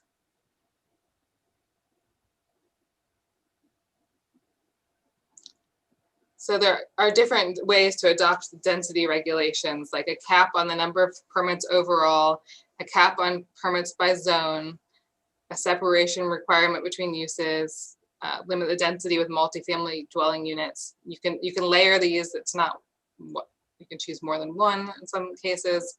So yes, density is an issue too. It's in there. Okay, so so let's go back a slide. And how about this? Are any council members interested in option 1? Okay, so it sounds like we're interested in option 2. So that's at least, we'll move in that direction. Is that helpful? That's helpful. Okay. We were just, council members, we were trying to find a way to not go in a circle again. So, and then this will come back to a full public hearing, but for order for staff to bring back information on a pathway, they need to know which pathway we're headed down. So I know you're not voting, so okay. Okay, so are there any zoning districts where the dedicated short-term rentals shouldn't be allowed? And we can make this a little bit more high level. Usually do you want them in residential districts, which is probably where most of them are? Is there any issue with continuing them to be allowed in residential districts? And if you want to allow them in residential districts, do you want any kind of cap on that? We'll kind of go down to part 2. Anyone? Michael? Well, I think, almost by definition, you have to, if you're going to have them, you have to allow them in residential districts since they're houses. And we don't have very many houses in our commercial district. So I don't know if we would allow them in a subset of residential districts, but it seems like given that they're houses, they're going to have to be in residential districts. Well, they could be like apartments or condos also, right? Yeah. They're not But necessarily those are also always. often residential districts, just high density residential. Are there any zoning districts that council has concerns about allowing them in? Amy? For me, it becomes a density issue at that point. So if you have, like in my neighborhood, which maybe is 70 houses, obviously if we had 30, that would not be good for the neighborhood. If we had 1, I think we're in R2. So for me, it's a density issue then about which zoning places it would be. Okay. Michael again? Yeah, I agree with that. I think the real consideration for me is trying to puzzle out, and I don't know what the algorithm is, in various zoning districts, what is a reasonable number to have per block or per neighborhood or per acre. I don't know I don't know what the appropriate metric is. But I think that you might decide, for example, in lower density zones that you would have fewer per block or something like that. I think it sort of proceeds in that way, but as I said, I don't know what the algorithm is. Okay. And one option could be to allow all of them and then to see how many you got and then come back and cap them later. But then you're opening yourself up to a lot of people applying. But I'm trying to point out all options on the table here. That one scares me a little bit. I'm especially thinking about like the historic district or other places like that, which certainly would be very attractive for this market. And so I think. Yeah. Okay, so I'm hearing concerns about other councilors I'm hearing that allowing them in residential, you would consider, but I'm hearing a density or a number per residential. Is that accurate? Jess? And do you think that's a better way to go with a total number of zoning permits or zone by zone density cap? It sounds like they're talking about zone by zone density cap because you could end up with, right, 80% of them in one neighborhood, like the historic district close to town versus spread out. Great, just wanted to clarify that. Okay. Yeah, just to nuance that a little bit, I actually think that we should have a town-wide cap also, because, I think this, being in a college town, we constantly have this tension about we need units, we need affordable units for workers. We also need them for students. And as they're then being, if a lot of them get pulled away into the short-term rental market, which is a lucrative market, I can see why it would be attractive to a property owner, but then that really hurts our affordable housing efforts in other directions. So I think we need to, so it's not only, saying only 3 in this district that talk about, we need to look at it townwide as well, I think. Okay. Jess? Yeah, I agree with that. I also would like to see if there's a way, even in higher density residential, that we can prevent kind of the entire floor becoming, you know, Airbnb, or I forget what the company's called, but where they just buy the whole thing. Alfred, yeah. Yeah. So I think if we can prevent that while still allowing for, you know, kind of having a percentage or some number that might be greater in higher density areas, but still kind of preventing it being, you know, taking over an entire building or entire floor. I've seen it done so they've said no more than 2 units per building, something like that. Right. A per building cap as well. I'm going to ask from some other council members to give input. Alan, Hongben, Karen. Yeah, this is Alan. Yeah, I mean, it makes sense to me to have a cap that's zone by zone. I'm interested in what Amy suggested about the townwide cap. I guess I wonder about the kind of practical implications of it. But I'm curious about exploring that path as well. I just, it is a bit kind of nuanced, so I want to know what the full implications of the townwide cap and a zone by zone cap would be. Yep. Okay. Right now. All right. Hongben. Well, I think in theory, I agree the needs that we need to specify the density based on zones, but I don't know how we're going to find that number. It seems like, I don't know if that has been done at other places, but is that 2, is it 20, or is it a percentage? I think it has a very strong impact of what the end results that we're going to see. So I don't know. I mean, in theory, I think it seems like it's a reasonable proposal, but I don't know in its implementation how we're going to find that number. With regard to the townwide total cap, I'm not sure about that because if you look at the trajectory of the market, the short-term rental is gaining strength. Is not only like in the past years. Well, I think especially this year after the COVID, when the traditional hotel industry has been seriously challenged by the pandemic, the short-term rental market actually is holding pretty strong. I mean, of course, it is, relatively, it's still being impacted because there are a lot of needs that people actually see the benefits of actually not checking into a hotel, but check into those individual. Can you stay on the topic of the cap, please, so we can stay there? Yeah, so I think for that, I'm not sure that I have here enough arguments both for and against the total number of caps. I think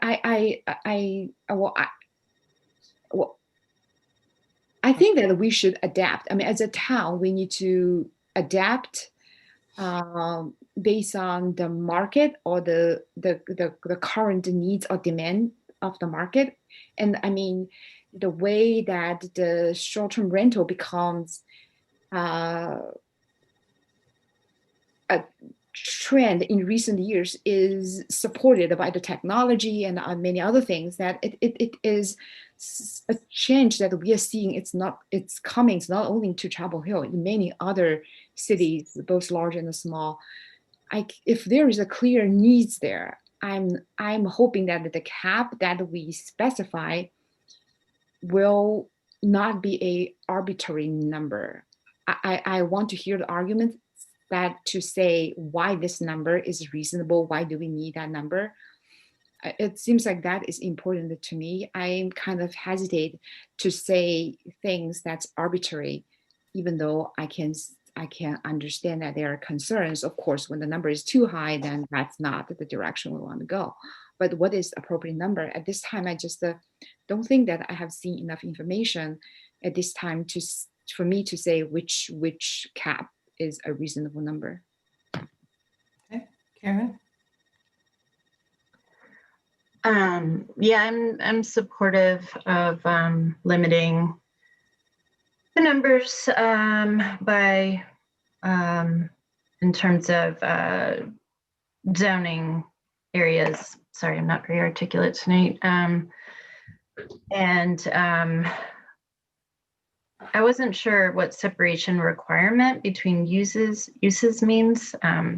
So that's a separate question. If someone could clarify that. But I feel like one thing, this is getting into a little bit of detail we don't have to really get into tonight. You know, all of this will need a lot more, I'm sure, fleshing out before we make decisions. But my sense is we still don't know a lot about, you know, the 70 or however many sort of dedicated STRs there are in town. But my sense is that to date, we don't have a lot of sort of the investors coming in and buying up whatever, a floor or a whole neighborhood, that kind of thing that we've heard happens perhaps other places.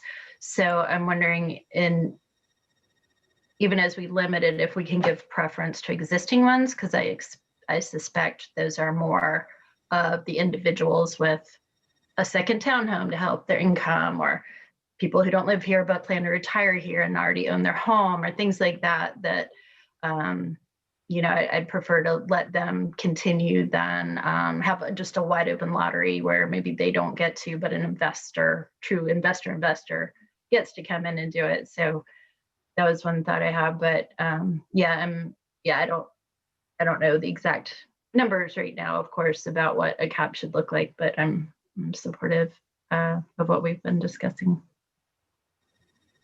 I'll clarify you, the separation requirement between uses just means like Wilmington had a 400-foot separation requirement, so neighbors can't all be necessarily renting their houses within close proximity. Okay, got it. Thank you.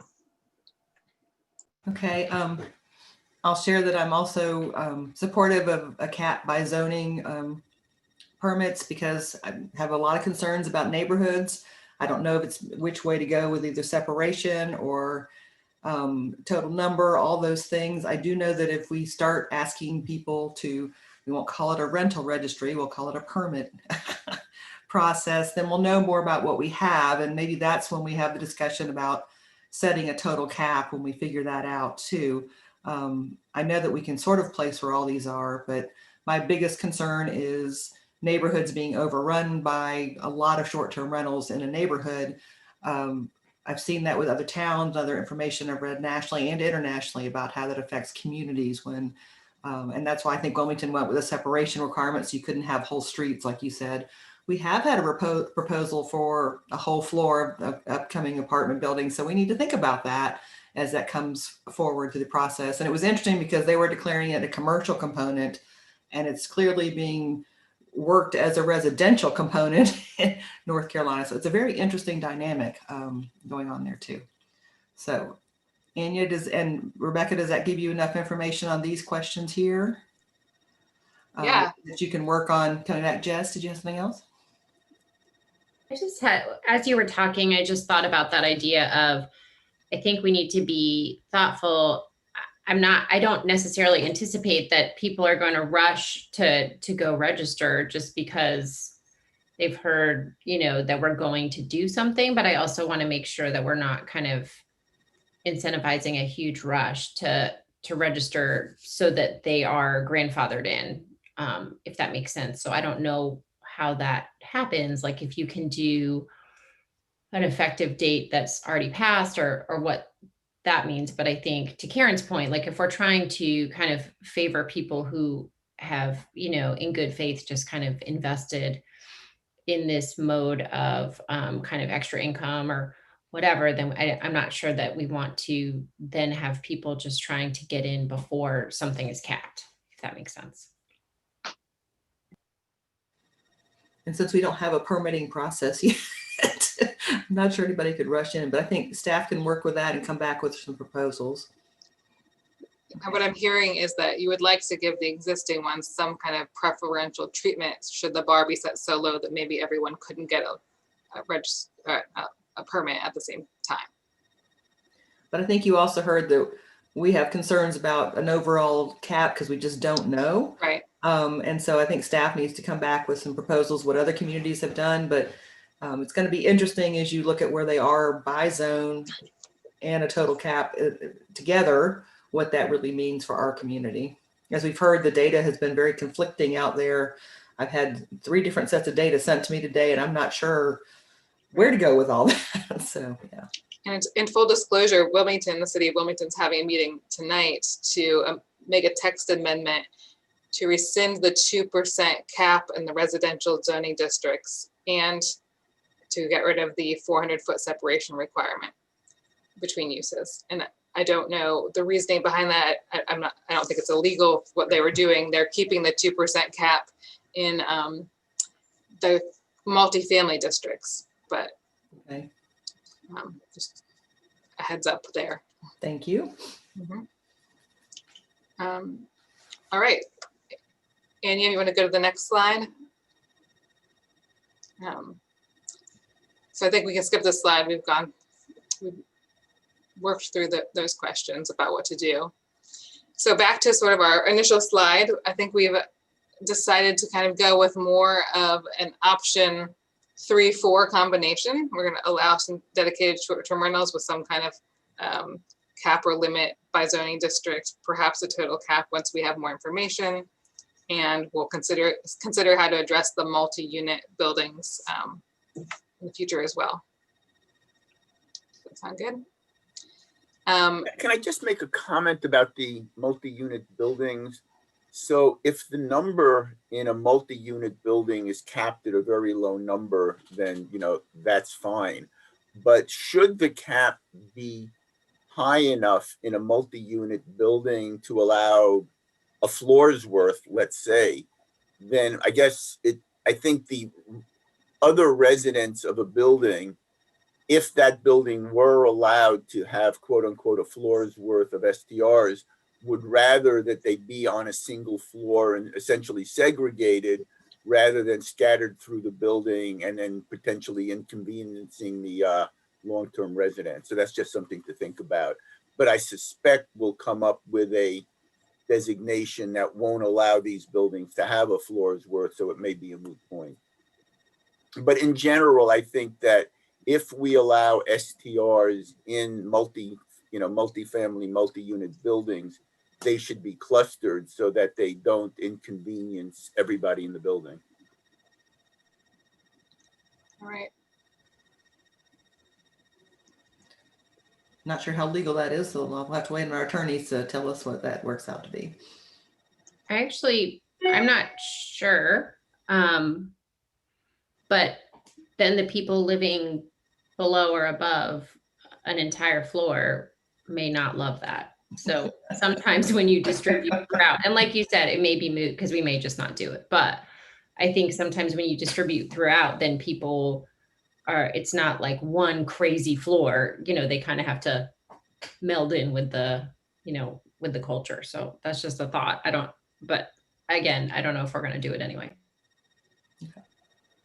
All right, Anya, we can get to the next slide, please.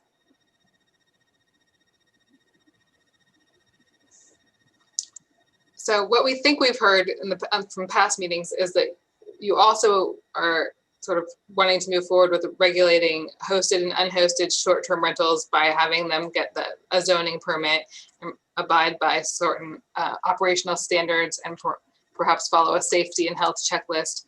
We just want to double check, is that still the direction that council wants to go? Do we want to regulate the hosted and unhosted short-term rentals? There's no requirement that you do so. You could just adopt an ordinance to regulate these dedicated short-term rentals and let the other ones freely operate. That didn't seem to be the direction you want to take based on past meetings. So I just want to hear some conversation around that. Thank you. Amy? Yeah, my concern around this is the health and safety issue. Making sure that if somebody has an accessory apartment that they're leasing, that it has a fire extinguisher, that it's got its carbon monoxide detector, that it's safe enough, at what its capacity should be. So other than that, I'm not that concerned about regulating them. although now as I'm talking, there's the issue about ADUs getting pulled out of the rental market, which again, I have a problem with. So I'll need to think about that one a little more, but I do feel strongly that there needs to be some sort of health and safety procedure, or and I don't know what we are allowed to do legally with that. I think Anya's going to fill you all in on that in a minute. Okay. Yeah. Okay. Others? Michael? Just a quick question. It's been niggling at me, and this applies to everything, whether it's hosted, unhosted, or dedicated. But when we talk about health, particularly, where does the county come into this? Because, you know, the town regulates things like fire safety, but we don't regulate typically more strictly health-related issues. So are we clear what we mean by health and safety? And if we do actually want health, whatever that exactly means, do we need to get the county to buy into this as well? I think that's an interesting question, because we've talked to the county a little bit more about, you know, like when does something become a bed and breakfast, and we've leaned on them to try to understand that. I haven't asked them at one point, do they need to do an inspection? I think we had the health and safety checklist. We were calling it something else earlier on, but we decided that our real goal here was just to make sure that it was serving as more of a safety checklist, you know, fire extinguishers, smoke detectors, things like that. And we can talk a little bit more about that in the next slide, but I think that's a good question and something that we're going to have to return to you and after we've talked to the county. Okay, thank you. Karen? I just wanted to say that I think the task force did a good job of talking about this, and I think they had somewhat, maybe not unanimous, but I think pretty close, if not agreement on this kind of stuff. So I feel like we can really lean on their recommendations. And I feel like council, when we did talk about that several meetings ago, we were pretty much in agreement of like a contact number 24 hours a day, availability, you know, the things that Amy was talking about, you know, just a checklist that is just part of, you know, part of the process. So I feel like, I don't know if we need to revisit it. Maybe we're okay on this topic. I agree with that. We just wanted to double check with you all tonight, but we don't have to dive into the weeds of this. Okay, council, thumbs up. Are you good with a health and safety checklist of some sort?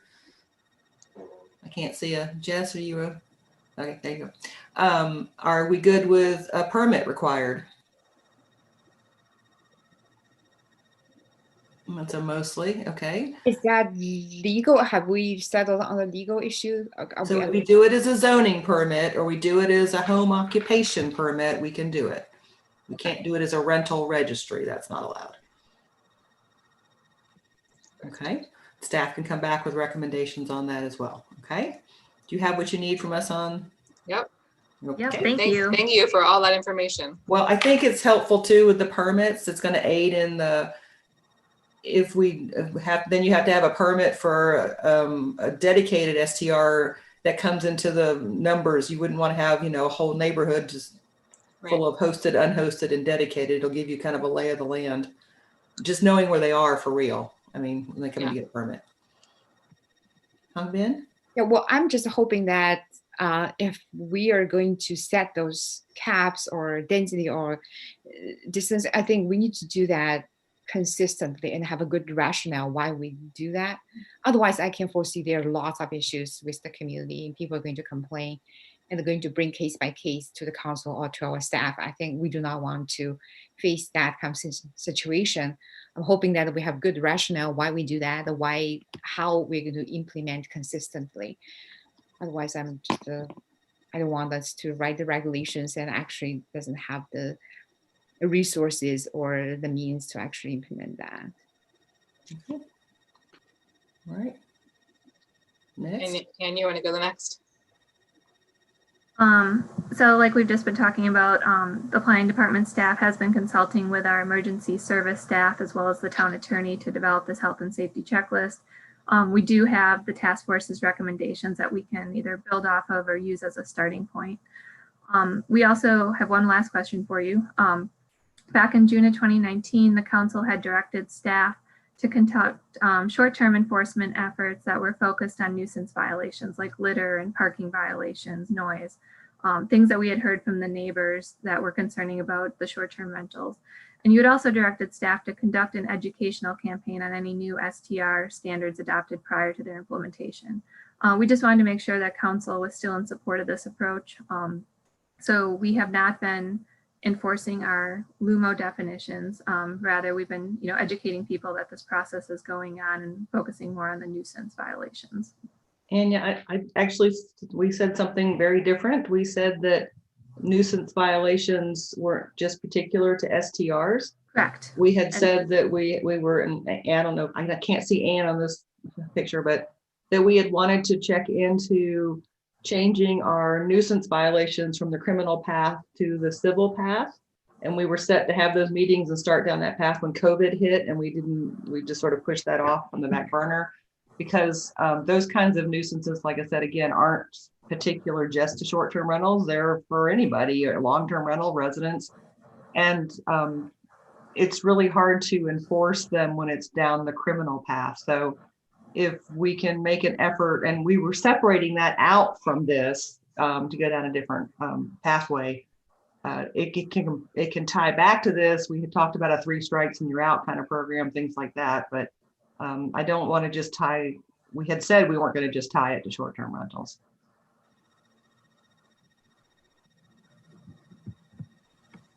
Sounds good.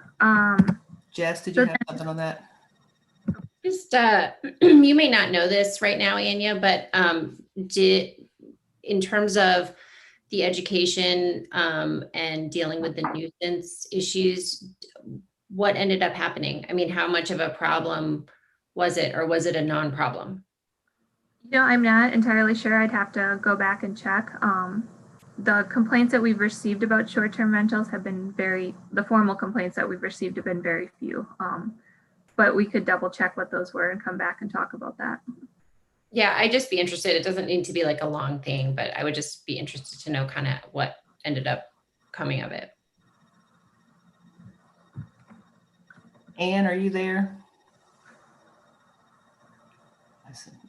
Hey, could you help us understand, can we get back on the track of looking at changing those nuisance violations to civil? Yes, and as you know very well, all that discussion happened before I arrived on the scene. So I will acquaint myself with those discussions and work with staff to work through that. Those aren't the discussions those aren't what my discussions with staff thus far have focused on. So I'll circle back to that. Again, we learned about this through Metro Mayor. Some other cities had moved down this path to help with all kinds of situations, but they talked about how it had a better impact because it's hard for our public safety officers to give out a criminal ticket for littering, parking, noise violations, and it doesn't curb the behavior to do it that way. When it's civil, they can get the fine, and the fine increases over time, and it seems to have really curbed behavior for different cities that have implemented it. So we were interested in that process. Yeah, and of course the civil versus criminal is a larger social justice discussion that this is part of. So yeah. I hear you. Thank you. Yeah. Okay. Ben, did you have a question? No, I just say that I strongly support that. I think that is a very good distinction. Yeah. Okay. All right. Rebecca and Anya, what else did you need from that slide? That was it. So we're just going to continue our current enforcement efforts of, educating people that this process is going on. And so, our next steps for this obviously are going to be to take the input that we heard tonight and return to council to iron out some of those details. And then we'll probably also be returning with staff suggested ordinance changes. Okay. But we are out of questions for you. All right. Council members, you have other comments you want to come back to? We do have some people signed up to speak, but did you have other things?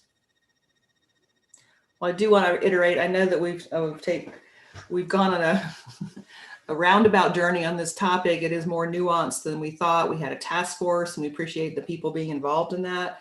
Having the definitions has helped sort of guide us into what areas. We have always been, because I still got some emails from people concerned we were going to take away their right to rent out a room or their house part-time, whatever. And we've been very consistent in saying we just want to help regulate safety on those. We weren't trying to do away with those. It was the dedicated STRs that we had concerns with and wanted to understand more, and want to just see if there's a way to help. This is a national, and actually it's an international phenomenon. It's a disruptor.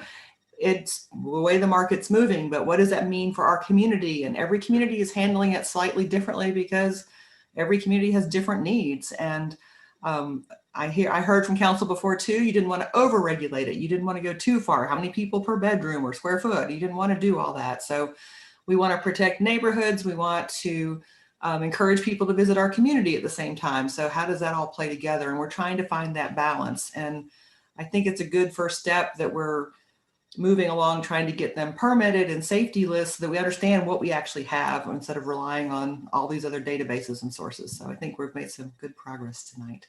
Rebecca, did you have anything else you wanted to share with us? I do not. Thank you so much for having me.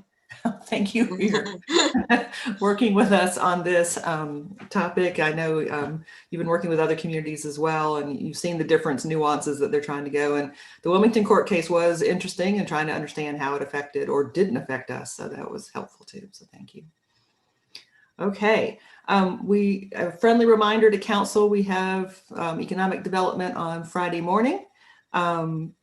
And we will open up for a few community comments. We had 2 people first signed up for the MSC. We will call them in. And then I'm going to recommend the first 2 speakers we take from STRs of the former chairs of the task force. Anthony, I've seen that you were on, and also Alexa, I saw that you were on, and then we'll take as many as we can until we close at 9 o'clock. And again, if you'll keep within your 3 minutes, we'd appreciate that. So Mr. Parker, will you call in our first 2 speakers, please? Yes, we have Vaya Segunes followed by Del Snow. If both of those folks are still on, let me see. I did not see either of them. Still on? I don't see Del. Nope. Vaya was on. She gone? Oh, she's gone. Okay. All right. Then if you'll move, if Anthony, Carrie, and Alexa are here, we'll let them start, and then we'll take whoever else as we can up until. Alexa says she's on the phone, the 704 number. Okay. And Anthony Carey's been moved in. Okay. Anthony, you want to go first?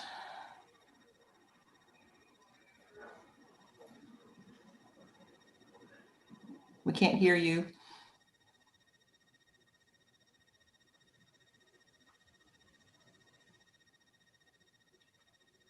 Anthony, are you there? Seems to be there, but seems All right. to be having some technical issues. Why don't we come- Alexa, Yeah, are you let's there? come back. Yeah, let's come back to Anthony. Alexa, Can you guys hear me okay? we can hear you. Thank you. Awesome. Thank you guys for the opportunity to speak tonight. As you guys mentioned, my name is Alexa Nada. I am a longtime resident of Chapel Hill. I'm also the president of the Chapel Hill Short-Term Rental Alliance. I co-chair the task force, as you guys mentioned, and I work in the world of short-term rental regulations. So if you were to say I'm a little obsessed with this stuff, you would not be wrong. I agree with a lot of the sentiment here tonight about getting this ordinance process done. I really commend the town for doing its due diligence and for all the work the planning department and the task force have put in. Throughout all these discussions and my experience in industry, we've talked about so many great solutions that are on the table for Chapel Hill that you guys can use to create the right balance here for our entire community. And that includes solutions for our neighbors, for local businesses, for you guys, and for town staff. So I'd like to take a couple of my minutes tonight to highlight some of these examples of the things that are out there that are at your disposal, including some enforcement tools to make your lives a little bit easier. With the primary focus on dedicated short-term rentals, I'd like to stress that there is zero evidence that these properties eat into affordable housing or are proliferating out of control or at all, frankly. So I appreciate your openness to finding the right place for them here. And we also very much care about housing and support reasonable prevention measures to keep these properties from becoming a problem in the future without stripping the rights of responsible hosts. So we support a lot of the discussions you guys just had about townwide or by zone density caps and are happy to continue discussing these in more detail. On safety, short-term rental hosts have no problem at all adhering to reasonable safety requirements, particularly those that mirror the safety standards of long-term rentals and those that are already in place by the major booking platforms. They already have to comply with all this stuff. So one solution to make this easy to enforce is to have hosts do something like a video walkthrough of a safety checklist, submit the video to a safety certification program like Dwell Safe, and provide that certification to the town at the time of registration or whatever it is that we're going to call it, so that all short-term rentals could get a verified safety inspection without the town really having to lift a finger. On the nuisance concerns, as you guys have mentioned, we already have a nuisance ordinance. For context, I want to point out that short-term rentals received just 3 rather innocuous complaints before the start of this ordinance process.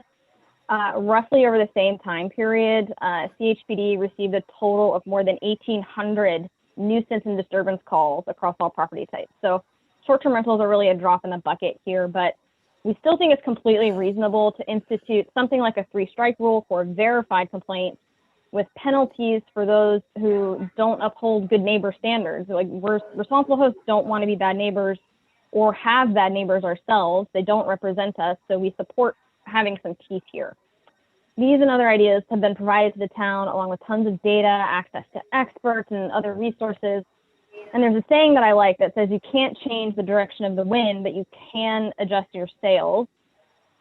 Short-term rentals are here and they're a valuable part of our community, and Chapel Hill is better equipped than perhaps any other town to adjust its sails here and become a model of a balanced ordinance for communities like ours. And as much as I love talking short-term rentals, I would hate to see the town drag out an ordinance process on something like this when, as you guys well know, we have much bigger fish to fry. So with that, I very much look forward to the next steps in the conversation. Thank you. Thank you. Anthony, can we hear you now? Apparently not. Yeah. Oh, there he is. Yeah. Sorry, my computer is the mic is having some issues. Sorry about that.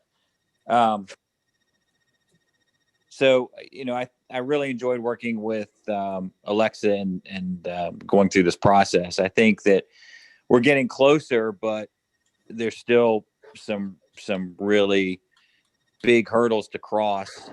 Density, I think, is something that is going to be tricky. And as I heard you all kind of talk through that, that's a really big concern. And I think zone by zone is a good idea. But I also think that we really need to take a look at all the different types of housing units and everything else. And that's I think, going to be something we have to get correct and have to spend a lot of time on to see what we can do about getting this number right. We have so many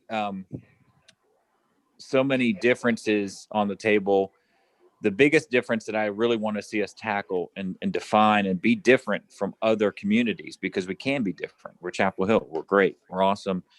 Is these are businesses. And when you just classify it as a business, and I'm talking about dedicated, investor-owned, non-occupied only. That's not exclude everything else in the STR world. But if I have a home or unit that is not occupied, it's a business, and it's different from a long-term rental or residence, because the definition of residence doesn't apply. Occupancy tax is collected, which is an overnight accommodation tax, not a residential tax. And there is no residence set up. It's less than 30 days. If they are more than 30 days, great. The other piece that we have to this is the hotels are businesses. And I can turn on a room or two on a short-term rental platform and sell it, and I am now a short-term rental. So you have hoteliers that are sitting there going, okay, well, we could just become a short-term rental. The other part of this is business personal property tax. I have to pay $50,000 a year in business personal property tax every year because I'm a business. So if I have a dedicated home that is not for a home, then just like a hotel, we have to take a look at the depreciation and all the equipment and all the process, and that's lost tax revenue. That's business personal property tax. It's missed. Also, Orange County Health and the town of Chapel Hill Fire can't get involved if it's a residence. They can get involved and should get involved, because the last thing we want to do is have an incident happen. And I agree with Alexa. There are some great third-party options out there that I've recently been aware of and did a little research today on. And I think that'd be a great solution, so our staff and our town resources aren't muddled, but we'd have to create some type of approval process that we all agree on. So that's what I have to add, and appreciate you guys taking the time to tackle this and all you're doing. Thank you. Thank you. Okay, so we will take some more, Madam Mayor. We can take at least a couple more. Okay, so I'll just go down the list that I have. So we have Eric Plow, followed by Benjamin Warshaw.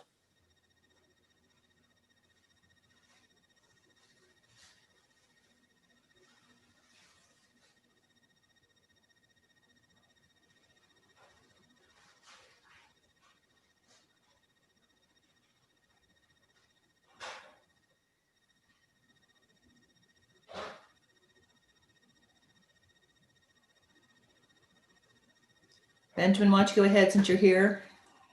Come to Eric. He was here a minute ago. Oh, well. Okay, sure thing. Hi, I'm BJ Warshaw. Thanks for allowing me to speak. And thanks to the town staff for their hard work on this really complicated issue.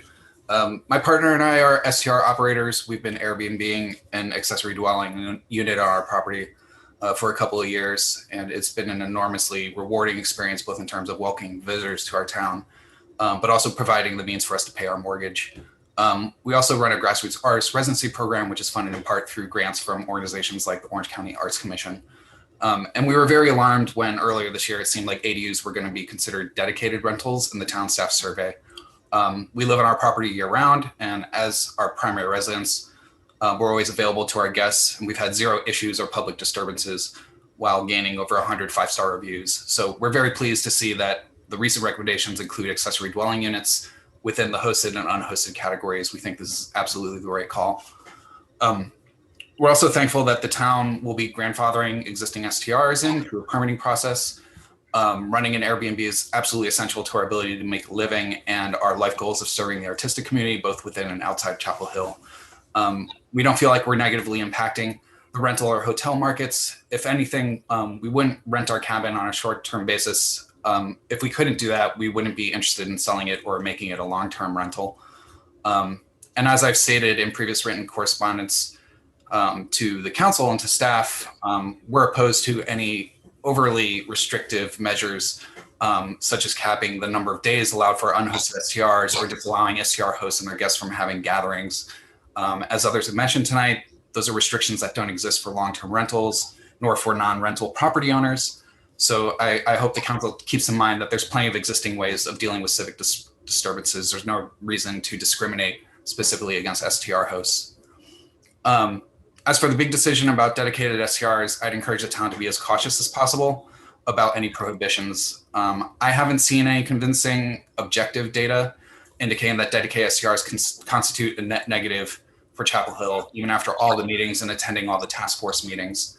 I think that you could use the same permitting process for dedicated rentals and ensure the town is able to collect the due occupancy taxes and protect the community, provide safety measures, but still allow people the flexibility to generate income through their hard-earned investments, and covering edge cases such as an unanticipated move. So please understand that there's market forces here that would prevent an overabundance of STRs. This is not an easy way for us to make an income. It takes a lot of work, it takes a lot of maintenance and attention. And as the number of STRs grow, the profitability will decrease, which would make overly restrictive caps potentially premature or counterproductive. Responsible STRs like ours provide a very vital service to Chapel Hill and the wider community. So I hope the council continues to tread carefully before overly restricting STRs. We have a lot to gain by allowing alternative lodging options and keeping Chapel Hill a creative and welcoming place. Thanks very much for the time. Thank you. Okay, we have Eric Plow, who I believe is on now, followed by Gwendolyn Stevens. Okay, thanks for allowing me to speak. Can you see me? There we go. Sorry about that. I just want to emphasize a couple of things. I was the one that went and found out from Orange County the number of 911 disturbance calls. There were over 1,800 in a year. And short-term rentals are not responsible for those. I have been doing short-term rentals for 20 years. I have one building isolated, 7 separate units. I've done short-term rentals for 20 years. I've never had one complaint, never. And one thing I want you all to know is that Airbnb and VRBO have a self-review process. In other words, when a guest leaves, they can review the lodging and the host can review the guest. And that quickly assures that any lodging or guest are quickly blacklisted if they are not up to standard. And I think in the 20 years with hundreds of guests, I've maybe written one negative review. Regarding safety, I have no objection to safety. However, I think from a legal standpoint, whatever safety regulations you apply must apply to all rentals.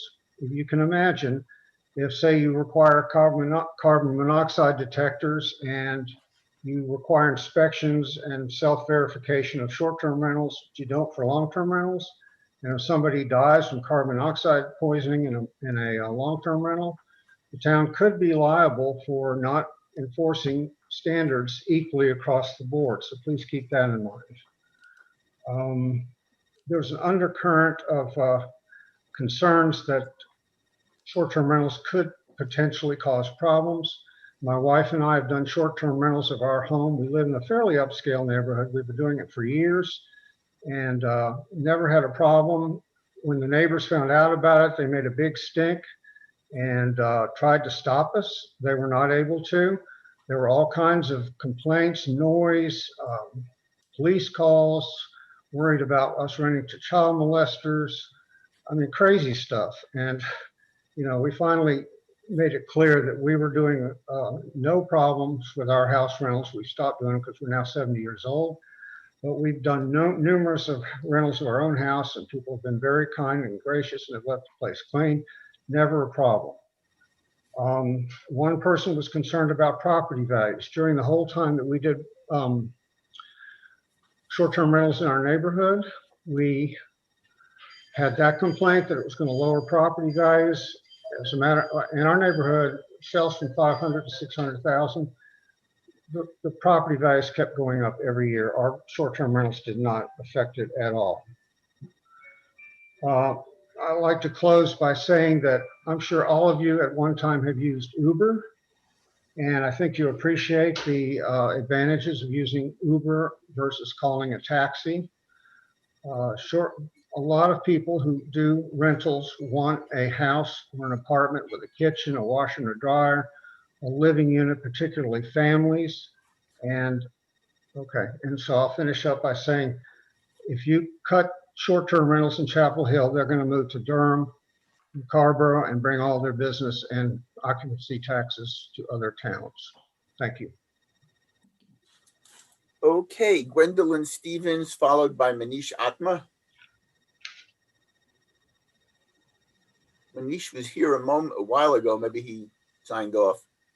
And if Manish is not available, then Adam Ackerman would be next. But in the meantime, Gwendolyn, Ms. Stevens. Okay, there I am. Hi, I'm Gwen Stevens. I wanted to thank the community of Chapel Hill for giving us an opportunity to address our concerns and share our views.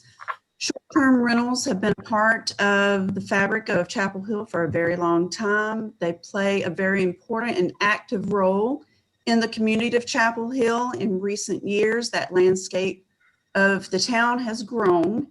In just 10 years, we have added many new businesses, homes, apartments, and hotels. Along with that growth has been an increase in the new gig economy. The new economy has brought untapped earning potential to those living in Orange County.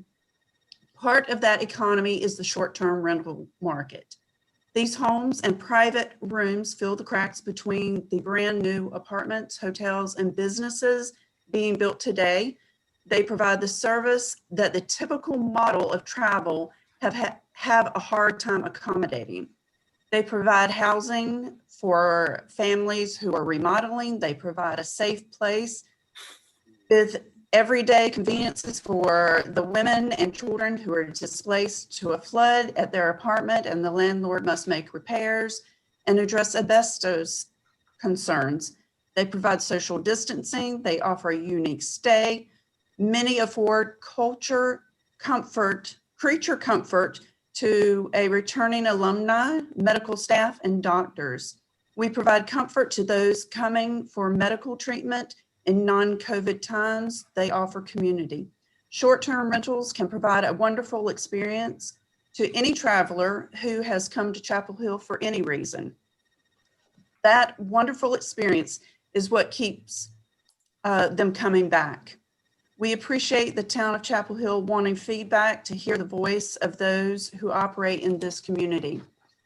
I want to thank the Planning Department and Council for grandfathering existing dedicated STRs. I want to ask the council to allow future dedicated STRs, but consider reasonable guidelines for responsible hosts to operate in harmony with Chapel Hill. A reasonable town-wide cap on dedicated STR permits of 5% of total housing units, reasonable permits, fees, and requiring them to be listed publicly for compliance.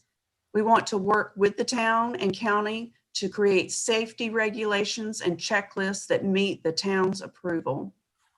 We want to thank the council members for grandfathering in the current whole home properties. We ask the council to please remove the 90 nights per year limitation on STRs. We ask that the council does not prohibit any new unhosted rentals. And then, of course, thanking the Planning Department and Council for grandfathering existing hosted rentals and allowing for future ones. We'd like to also ask that the council does not prohibit new hosted STRs in the future. Thank you.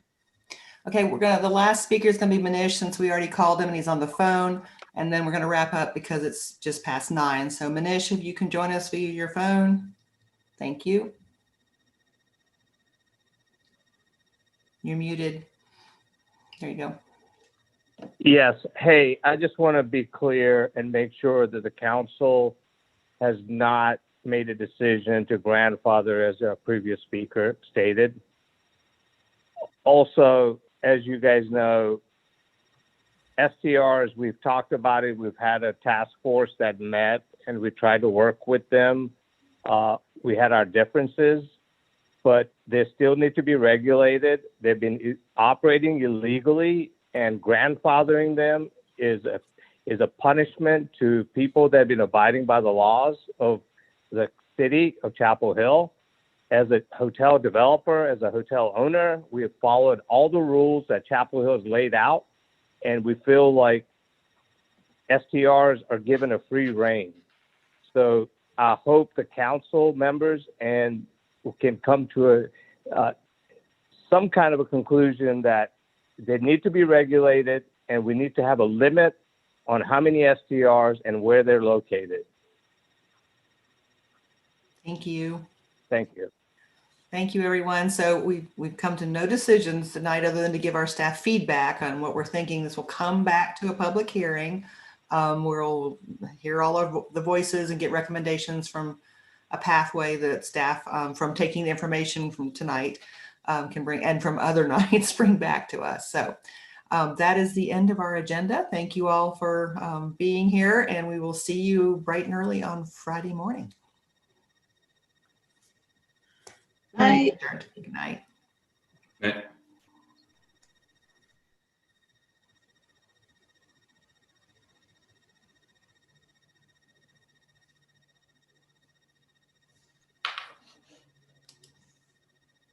Good job, Mayor. Yeah, we'll see. Good conversation. You have a good evening. You too.